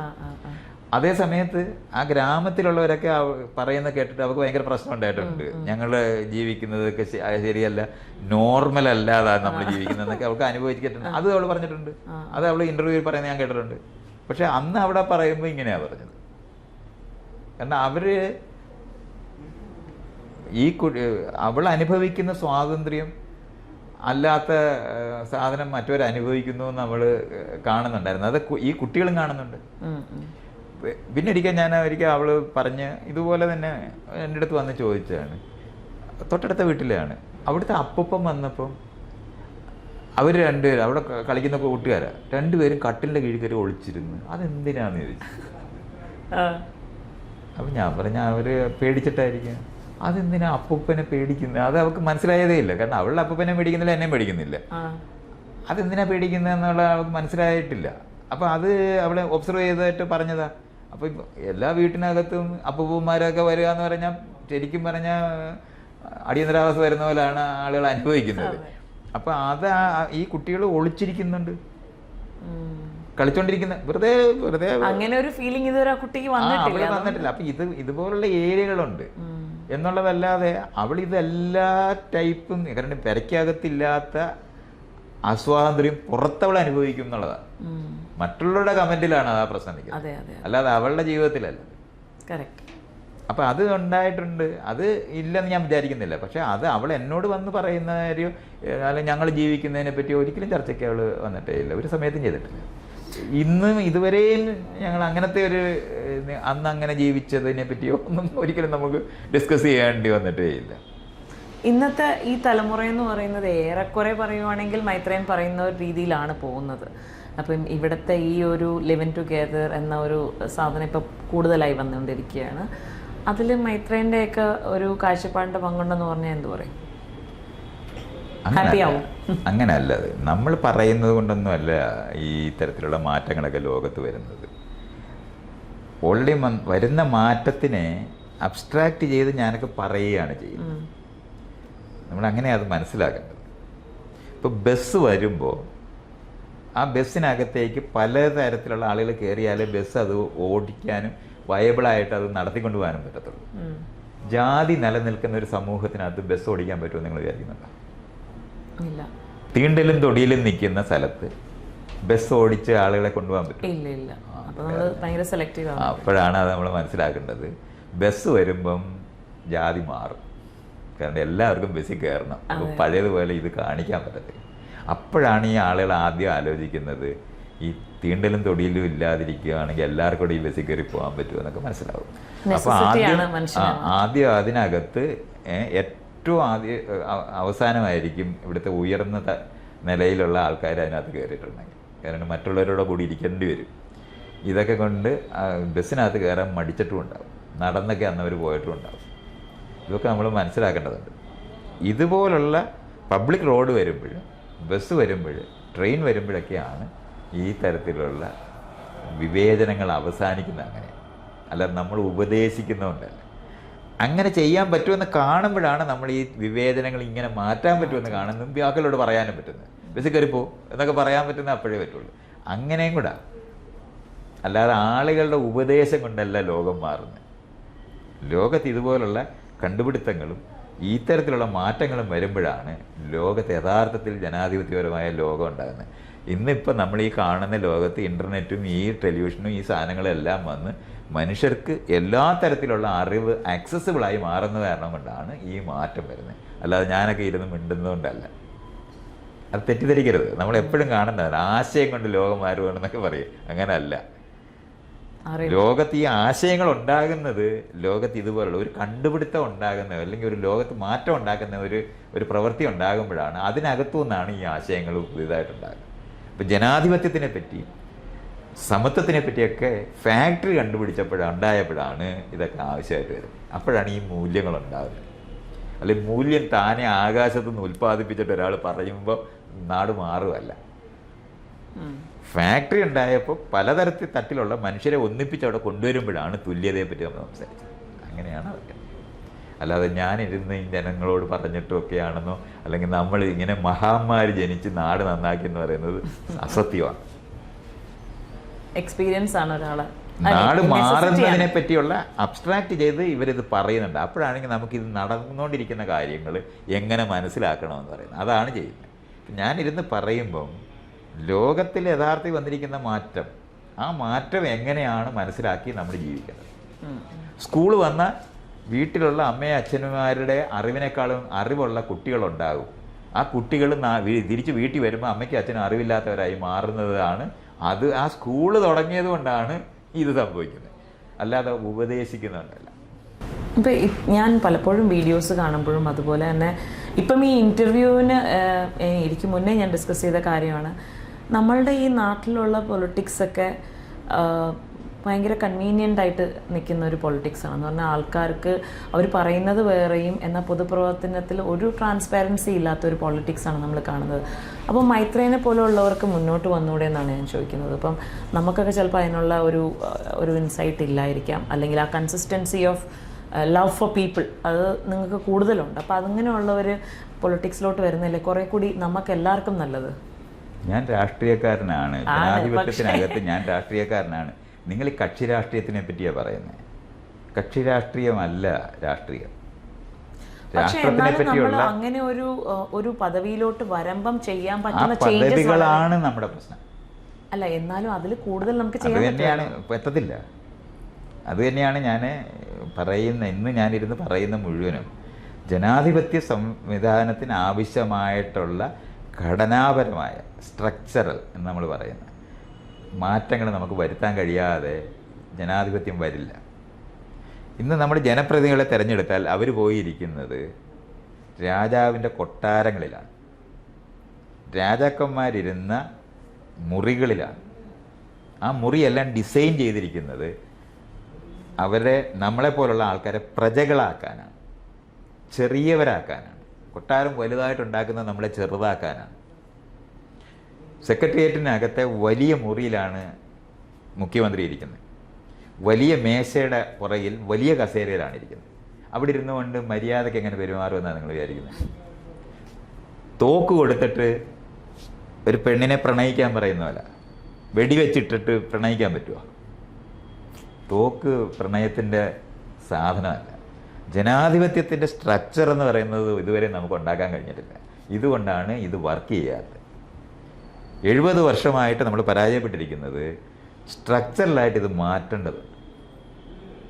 ഈ അമ്പലവും പള്ളിയും പോലെ സെക്രട്ടേറിയറ്റും സ്കൂളും മ്യൂസിയത്തിൽ വയ്ക്കേണ്ടതാണ്. വേറെ രീതിയിലാണ് ഇത് ചെയ്യേണ്ടത്. ജാതി നിന്ന സമൂഹത്തിനകത്താണ് നമ്മൾ മുൻവശത്തും പുറവശത്തുമുള്ള ബെഞ്ചുകളിട്ടത്. മുൻജാതിക്കാരെ ഇരുത്താനാണ് ഫ്രണ്ടിലിരുത്തിയത്. ആ ക്ലാസ് റൂമിൽ എങ്ങനെയാണ് നിങ്ങൾ തുല്യത പഠിപ്പിക്കുന്നത്? ഫ്രണ്ട് ബെഞ്ചും ബാക്ക് ബെഞ്ചും ഉണ്ടായത് എങ്ങനെയാണെന്ന് നിങ്ങൾ പറ.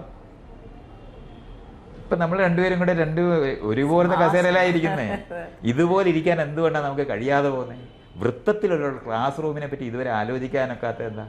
അധ്യാപകർ വരുന്ന സമയത്ത് എല്ലാവരും എണ്ണിരിക്കേണ്ട ആവശ്യം എന്താ? നിങ്ങൾ ആലോചിക്കുക. അവിടെ മെരുക്കാനും കീഴടക്കാനും ഹെയറാർക്കിയാണ് ഈ പഠിപ്പിച്ചുകൊണ്ടിരിക്കുന്നത്.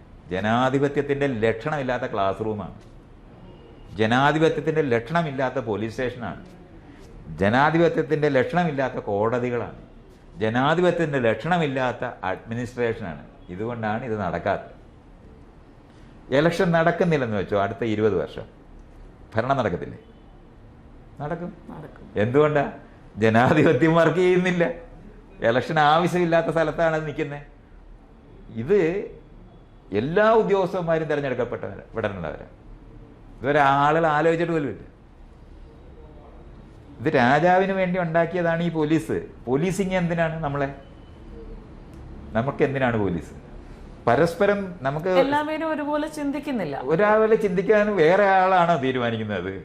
എല്ലാവരും ഒരുപോലെ ചിന്തിക്കാതാണോ ഇലക്ഷൻ നടക്കുന്നത്? അതുകൊണ്ടല്ലത്. സിറ്റിസൺസ് അസിസ്റ്റൻസ് എന്ന് പറയുന്ന സാധനമാണ് ഉണ്ടാകേണ്ടത്. പൗരസഹായി എന്ന് പറയുന്ന തസ്തികയാണ് ഉണ്ടാകേണ്ടത്, അല്ല പോലീസിങ് അല്ല. അത് മുകളിലിരുന്ന് താഴോട്ട് ഭരിക്കുന്ന ആൾക്കാരാണ്. ജനാധിപത്യത്തിൽ ഭരണമില്ല. ജനാധിപത്യത്തിൽ സേവനമാണുള്ളത്, ക്രമീകരണമാണുള്ളത്. ജനപ്രതിനിധികളെ നിങ്ങളെ ഞാൻ ചന്തയ്ക്ക് പറഞ്ഞു വിട്ടാൽ നിങ്ങൾക്ക് ഇഷ്ടമുള്ളത് ചെയ്യാനല്ല, എൻ്റെ ആവശ്യങ്ങളെ നിർവഹിക്കാനാണ് ഇവിടെ വിട്ടത്. അല്ലാതെ ഭരിക്കാൻ ഒരു കോന്തനെയും ഇവിടെ നമ്മൾ എലക്ട് ചെയ്തിട്ടില്ല. ഇതാണ് മനസ്സിലാകാത്തത്. അല്ലാതെ ഇത് നല്ല ആള്, എന്താ പറയണ്ടേ, സത്യസന്ധനായ ഒരാളെ തിരഞ്ഞെടുത്താൽ, ഏത് സത്യസന്ധനെ തിരഞ്ഞെടുത്താലും സെക്രട്ടേറിയറ്റിൽ ഇരുന്ന അവൻ ചീത്തയാവും. നല്ല രാജാവ് ലോകത്തുണ്ടാകത്തില്ല. ചീത്ത രാജാവും നല്ല രാജാവും ഇല്ല. രാജത്വമാണ് മോശം, ഭരണമാണ് മോശം. അല്ലാതെ നന്നായി ഭരിക്കാനൊക്കത്തില്ല. അത് ചാട്ടാവാറ് കൊണ്ട് അടിക്കുന്നത് ചൊവ്വേ നേരം അടിക്കാൻ പറ്റുമെന്ന് പറയുന്നത് ശരിയാവുമോ? പോലീസ് എങ്ങനെയാണ് നിങ്ങൾ ഈ പോലീസിങ് നന്നായി ചെയ്യുന്നത്? പോലീസിങ് എന്ന് പറഞ്ഞാൽ വേറൊരാൾക്ക് വേണ്ടി നിങ്ങളെ പരിശോധിച്ച് നിങ്ങളെ കീഴടക്കാൻ വേണ്ടിയുള്ള യന്ത്രമാണത്. അത് നിങ്ങളെ ഒരിക്കലും നേരിട്ട് ചെയ്യാനൊക്കത്തില്ല. അതേസമയത്ത് ട്രാഫിക് പോലീസായിട്ട് ഒരുത്തൻ നിൽക്കുന്ന ട്രാഫിക്കുകാരൻ എന്ന് പറയുന്നതിൻ്റെ സേവനമാണ് നമ്മൾ എടുക്കുന്നത്. അപ്പോൾ നമുക്ക് അയാളെ പേടിക്കുകയല്ല ചെയ്യുന്നത്, അയാളെ അനുസരിക്കുകയല്ല ചെയ്യുന്നത്. അയാളുണ്ടാക്കുന്ന ക്രമീകരണം അനുസരിച്ച് പോയാലേ നമുക്ക് ഒന്നിച്ച് പോകാൻ പറ്റത്തുള്ള അറിവാണ്. ഇതാണ് വ്യത്യാസം. അല്ലാതെ നമ്മൾ ഇന്ന് കാണുന്ന ഈ രാജാവിൻ്റെ ഭരണ സംവിധാനങ്ങളെ എടുത്ത് ജനാധിപത്യവൽക്കരിക്കാൻ പറ്റുമെന്ന് തെറ്റിദ്ധരിക്കരുത്.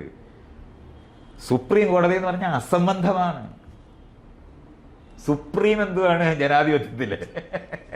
ഇതൊക്കെ എന്നുണ്ടായതാണ്? 1947 ആഗസ്റ്റ് 16 ഏതെങ്കിലും വില്ലേജ് ഓഫീസിൽ ഇരിക്കുന്നവനോ, ഏതെങ്കിലും പോലീസ് സ്റ്റേഷനിൽ ഇരിക്കുന്നവനോ, ഏതെങ്കിലും കോടതിയിൽ ഇരിക്കുന്നവനോ, സെക്രട്ടേറിയറ്റിൽ ഇരിക്കുന്നവനോ അറിഞ്ഞിട്ടുണ്ടോ ഇന്ത്യക്ക് സ്വാതന്ത്ര്യം കിട്ടിയെന്ന്? ഇപ്പോൾ വരുന്നത് പ്രജയല്ല പൗരനാണെന്ന് അറിഞ്ഞിട്ടുണ്ടോ? പിന്നെ നിങ്ങൾ എങ്ങനെയാണ് ഇത് മാറ്റുന്നത്? ഇത് അഴിക്കണം. ഈ പണി ചെയ്യാത്തതുകൊണ്ടാണ്. ഈ വിവരം ഒരു 10 വർഷമായിട്ടുള്ളൂ എനിക്കുണ്ടായിട്ട്. ഞാൻ ഈ രാഷ്ട്രീയ പ്രവർത്തനം ചെയ്യുമ്പോൾ ഇത് അറിഞ്ഞൂടാ. നല്ല ആളിനെ തിരഞ്ഞെടുത്താൽ രക്ഷപ്പെടുമെന്ന് വിചാരിച്ചിരുന്നത്. അങ്ങനെയല്ല, നടക്കത്തില്ല. സിസ്റ്റം അഴിക്കണം, അല്ലാതെ പറ്റത്തില്ല. വീടിനകത്ത് നിങ്ങൾ ഉണ്ടാക്കുന്ന എല്ലാ വീടിനകത്തും ജോലി ചെയ്യുന്നവർ പുറകെ കൂടെ കയറി വരുന്ന വഴി ഉണ്ടാക്കുന്നവരില്ലേ? എങ്ങനെയാണ് നിങ്ങൾക്ക് അവിടെ ജനാധിപത്യം ഉണ്ടാക്കാൻ പറ്റുന്നത്? വെറുതെ നോക്കിയാൽ മതി. ജോലി ചെയ്യുന്നവർക്ക് വേറെ കക്കൂസ്, വേറെ സകല ഇത്രയും വിവേചനം. എന്നിട്ട് പറയാം അമേരിക്കയിലൊക്കെയാണ് കറുത്തവരെയും വെളുത്തവർക്കും വേറെ. നമ്മുടെ വീട്ടിൽ ദിവസം ചെയ്തുകൊണ്ടിരിക്കുന്ന കാര്യമാണ്. ഇത് തന്നെയാണ് ജനാധിപത്യം ഇല്ലാത്ത വീടുകൾ, ജനാധിപത്യം ഇല്ലാത്ത ക്ലാസ് റൂം, ജനാധിപത്യം ഇല്ലാത്ത വില്ലേജ് ഓഫീസ്, ജനാധിപത്യം ഇല്ലാത്ത സെക്രട്ടേറിയറ്റ്, ജനാധിപത്യം ഇല്ലാത്ത കോടതി. ഇവിടെ എങ്ങനെയാണ് നിങ്ങൾ ജനാധിപത്യം വർക്ക് ചെയ്യുന്നത്? കോടതിയിലിരിക്കുന്നവനൊക്കെ ഇങ്ങനെ കൈയും പിടിച്ച് കോട്ടിടാനായിട്ട് നിൽക്കുന്ന കാണണം. അവനൊക്കെ വരുമ്പോൾ ബാക്കിയുള്ളവർ മുഴുവൻ എണീറ്റിരിക്കേണ്ട ആവശ്യം എന്താ? ഈ കൂട്ടിനകത്ത് ആൾക്കാരെ നിർത്തുന്നത് എന്തിനാണ്? യുവർ ഓണർ എന്ന് എന്തിനാണ് പറയിപ്പിക്കുന്നത്? നിങ്ങളൊന്ന് ആലോചിച്ച് നോക്ക്. അസംബന്ധം പിടിച്ച ഈ ലോകത്തിരുന്നുകൊണ്ട് ജനാധിപത്യം വർക്ക് ചെയ്യത്തില്ല. അല്ലാതെ ഞാൻ രാഷ്ട്രീയത്തിൽ ഇറങ്ങാത്ത പ്രശ്നമല്ല. ഇത് ഞാൻ ഈ നാട്ടുകാരെ പറഞ്ഞ് മനസ്സിലാകാൻ ബാധ്യത എനിക്കുണ്ട്. അത് സ്ട്രക്ചറലായിട്ട് മതി. ഇതിനാണ് പഞ്ചായത്ത് ഉണ്ടാക്കുന്നത്. നമുക്ക് അറിഞ്ഞൂടെ പഞ്ചായത്ത് ഉണ്ടാക്കാൻ തുടങ്ങിയിട്ട് ഇതുവരെ നമുക്ക് ഉണ്ടാക്കാൻ പറ്റിയിട്ടില്ല. കാരണം വില്ലേജ് ഓഫീസും തഹസീൽദാരുടെ ഓഫീസും കളക്ടറേറ്റും അവിടെ തന്നെ നിർത്തിക്കൊണ്ടാണ് നമ്മൾ ചെയ്യുന്നത്. ഈ കോന്തൻ ഗവർണർ എന്തിനാണ് അവിടെ ഉള്ള ആവശ്യം? പാരലായിട്ട് ബ്രിട്ടീഷുകാർ രാജാക്കന്മാരെ ഭരിക്കാൻ വേണ്ടി ഉണ്ടാക്കിയതാണ് ഇതല്ല. അത് അവിടെ നിർത്തിക്കൊണ്ട് നമ്മൾ എങ്ങനെയാണ് ജനാധിപത്യം തിരഞ്ഞെടുക്കുന്നത്? എങ്ങനെ പറ്റും? ഒരു ഉദ്യോഗസ്ഥനെ തിരഞ്ഞെടുക്കാനൊക്കത്തില്ല. അവരാരോട് അക്കൗണ്ടബിൾ ഉള്ളത്? കൈക്കൂലി മേടിക്കുന്നത് മുഴുവൻ അതുകൊണ്ടാണ്. അതേസമയത്ത് നമുക്ക് സേവനം തന്നാൽ നമ്മൾ അവനൊരു മാർക്ക് കൊടുക്കുക. നമ്മളിപ്പോൾ ഊബർ ഓടിക്കുമ്പോൾ ഡ്രൈവർക്ക് മാർക്ക് കൊടുക്കത്തില്ലേ? ഇതുപോലെ ഈ ജോലി ചെയ്യുന്നവർക്ക് മാർക്ക് കൊടുക്കാനെന്ന് തുടങ്ങിയേ. അത് ഇത്ര മാർക്ക് കിട്ടാതെ അവന് പ്രൊമോഷൻ കിട്ടത്തില്ലെന്ന് പറഞ്ഞാൽ അന്ന് തൊട്ട് മര്യാദയ്ക്ക് ഒരു മാർക്ക്. അത് ശരിയാണ്. ഇതൊക്കെയാണ് ഞാനിതാ പറഞ്ഞു. ഇത് സ്ട്രക്ചറലായിട്ട് മാറ്റേണ്ടതുണ്ട്. ഇത് ഒരു കാര്യം ശരിയെന്നുള്ളതല്ല, അതൊരു വഴി പറഞ്ഞു തരുമ്പോൾ നിങ്ങൾക്ക് അത് കാണാൻ പറ്റുന്നേ. അഴിക്കേണ്ടതുണ്ട്. ഇതിങ്ങനെ പറ്റത്തില്ല. അല്ല, പിണറായി വിജയൻ അതിനകത്ത് പോയിരുന്നിട്ട് പരിക്കത്തേ ഉള്ളൂ. അതുകൊണ്ട് ഫ്രണ്ടിലും ബാക്കിലും പോലീസുമായിട്ട് നടക്കുന്നേ. എലക്ട് ചെയ്തവനെ നമ്മളിന്ന് രക്ഷപ്പെടേണ്ട ആവശ്യം എന്താ? രാജാവിൻ്റെ മോനെ രക്ഷിക്കേണ്ട ആവശ്യമുണ്ട്, അല്ലെ അയാളെ രക്ഷിക്കേണ്ട ആവശ്യമുണ്ട്. ഈ ജനങ്ങളിൽ നിന്ന് രക്ഷപ്പെടേണ്ട ആവശ്യം എന്താ? ഇതെന്ത് അസംബന്ധമാണ് നമ്മൾ ചെയ്തുകൊണ്ടിരിക്കുന്നത്? 70 വർഷമായിട്ട് ചെയ്തുകൊണ്ടിരിക്കുകയാണ്. എന്നിട്ട് ജനാധിപത്യം വർക്ക് ചെയ്യത്തില്ലെന്ന് കണ്ടുപിടിച്ചുകൊണ്ടിരിക്കുകയാണ് ഇവിടുത്തെ കഴിവുകൾ മുഴുവൻ. ഇതാണ് എനിക്ക് ആകെ പറയാനുള്ളത്. വീട് മാറ്റണം. ഈ വീടിനകത്ത് ഈ ഫ്രണ്ട് വഴി കൂടെ കയറുന്നത് അടുക്കള ഫ്രണ്ടിലുണ്ടാകണം. സ്ത്രീകളും മറ്റു പുരുഷന്മാർ കാണരുതെന്ന് വിചാരിച്ച് പുറകെ കൊണ്ടുപോയിട്ടിരുന്നത്. അതിനാണ് അതൊക്കെ ചെയ്തിരുന്നത്. നിങ്ങൾക്ക് ഇതൊക്കെ അത് എന്തിനാണ് ഇതൊക്കെ ചെയ്തിരുന്നതെന്ന് അറിയേണ്ടതുണ്ട്. സകല ജാതി വിവേചനം നിൽക്കുന്നതാണ് ഈ വീടുകൾ മുഴുവനും. അയലത്തെ വീട്ടിൽ പോയി ഭക്ഷണം കഴിക്കലെന്ന് പറയുന്ന വീടല്ലേ, സാമൂഹ്യ വിരുദ്ധ കേന്ദ്രങ്ങളാണ് ഈ വീടുകൾ. നമ്മൾ മാറ്റിയിട്ടുണ്ട് കേട്ടോ, ഇപ്പൊ ഓപ്പൺ കിച്ചണാണ് വരുന്നത്. അത് ഈ ഓപ്പൺ കിച്ചൺ എവിടെ ഉണ്ടായത്? 5 സ്റ്റാർ ഹോട്ടലിൽ ആദ്യം ഉണ്ടായത്, അല്ല നിങ്ങളുടെ വീട്ടിലല്ല. ഇപ്പൊ അതൊക്കെ മാറി, ഇപ്പൊ അതൊക്കെ മാറിയെന്ന് പറയാതെ എന്നോട്. അങ്ങനെ പറയിട്ടൊന്നുമില്ല. നിങ്ങളുടെ വീട്ടിൽ പെണ്ണ് കാണാൻ വരുന്നവനുള്ള നാടല്ലേ ഇത്, പിന്നെ എന്തിനാണ് അത് പറയുന്നത്? പിന്നെ നിങ്ങൾ ആ വീട് മാറിയെന്നൊക്കെ പറയാതെ എന്നോട്. അതൊന്നും ശരിയല്ല. അതുകൊണ്ടാണ് ഇത് ജനാധിപത്യപരമായിട്ടുള്ള സ്ട്രക്ചേഴ്സ് ഉണ്ടാക്കേണ്ടത്. വീട് തൊട്ട് സെക്രട്ടേറിയറ്റ് വരെ അഴിച്ചു പണിയേണ്ടതുണ്ട്. അല്ലാതെ ഈ ആളുകൾ അതിൻ്റെ മുന്നേ പോയി എന്നിട്ട് ഓച്ചാനിച്ച് നിന്നിട്ട് അകത്തോട്ട് കയറാൻ പറ്റും. ഇത് രാജാവിൻ്റെ മുഖം കാണിക്കാൻ നിൽക്കുന്ന സാധനമാണ് ഇപ്പോഴും ചെയ്തുകൊണ്ടിരിക്കുന്നത്. മന്ത്രിയെ കാണാനൊക്കെ എല്ലാവരും നിൽക്കുന്നത്. മന്ത്രി നമ്മുടേതാണ്. അവൻ ആരാണ്? അവൻ എങ്ങനെയാണ് ഒരു ദിവസം ഓരോ വോട്ട് കിട്ടിയാൽ അവന് കൂടുതൽ വിവരം വരുമോ? എന്താണ് സംഭവിച്ചത്? നമ്മുടെ പ്രതിനിധിയാണ് അവൻ, അല്ലാതെ അവന് നമ്മുടെ മണ്ടേ കയറാനുള്ളതല്ലത്. ഇത്രയും നമ്മൾ തിരിച്ചറിയേണ്ടതുണ്ട്. ജനാധിപത്യത്തിനകത്ത് സ്ട്രക്ചർ അഴിക്കുക എന്നുള്ളതാണ് നമ്മൾ ചെയ്യേണ്ടത്. ഇപ്പം ഞാൻ ഈ പറയുന്ന സാധനം നാട് മുഴുവൻ നടന്ന് പറഞ്ഞ് ഈ നാട് മാറ്റിയെടുക്കേണ്ട ആവശ്യമുണ്ട്. അതിനെയാണ് രാഷ്ട്രീയം എന്ന് പറയുന്നത്. കറക്റ്റ്. ഞാൻ നേരത്തെ വിചാരിച്ചതുപോലെ തന്നെ ഇൻ്റർവ്യൂ എടുക്കുന്നതിന് മുന്നേ എനിക്ക് വളരെയധികം ഇൻഫോർമേറ്റീവ് ആയിട്ടുള്ള ഒരു സെഷൻ ആകുമെന്ന് തന്നെയാണ് ഇത് പ്രതീക്ഷിച്ചത്. എനിക്ക് ഒത്തിരി DMs കിട്ടാറുണ്ടായിരുന്നു, മൈത്രേനെ കൊണ്ടുവരൂ, ഇതേ നിങ്ങൾക്ക് എല്ലാവർക്കും വേണ്ടി ഞാൻ മൈത്രേനെ കൊണ്ടുവരൂ. നിങ്ങളെക്കാട്ടിയും കൂടുതൽ എനിക്ക് വേണ്ടി എൻ്റെ കുറേ ഡൗട്ട്സ് ക്ലിയർ ചെയ്യാനുള്ളൊരു സെഷനും കൂടിയായിരുന്നു. എന്തായാലും ഐ എം സോ ഹാപ്പി. ഇത്രയും നല്ലൊരു സെഷന് എനിക്കിവിടെ തന്നതിന് I am very happy. Thank you so much Maithreyan for coming here. ഇവിടെ വന്നതിന് എനിക്ക് ഭയങ്കര ഹാപ്പിനെസ് ഉണ്ട്. Thank you so much. Thank U.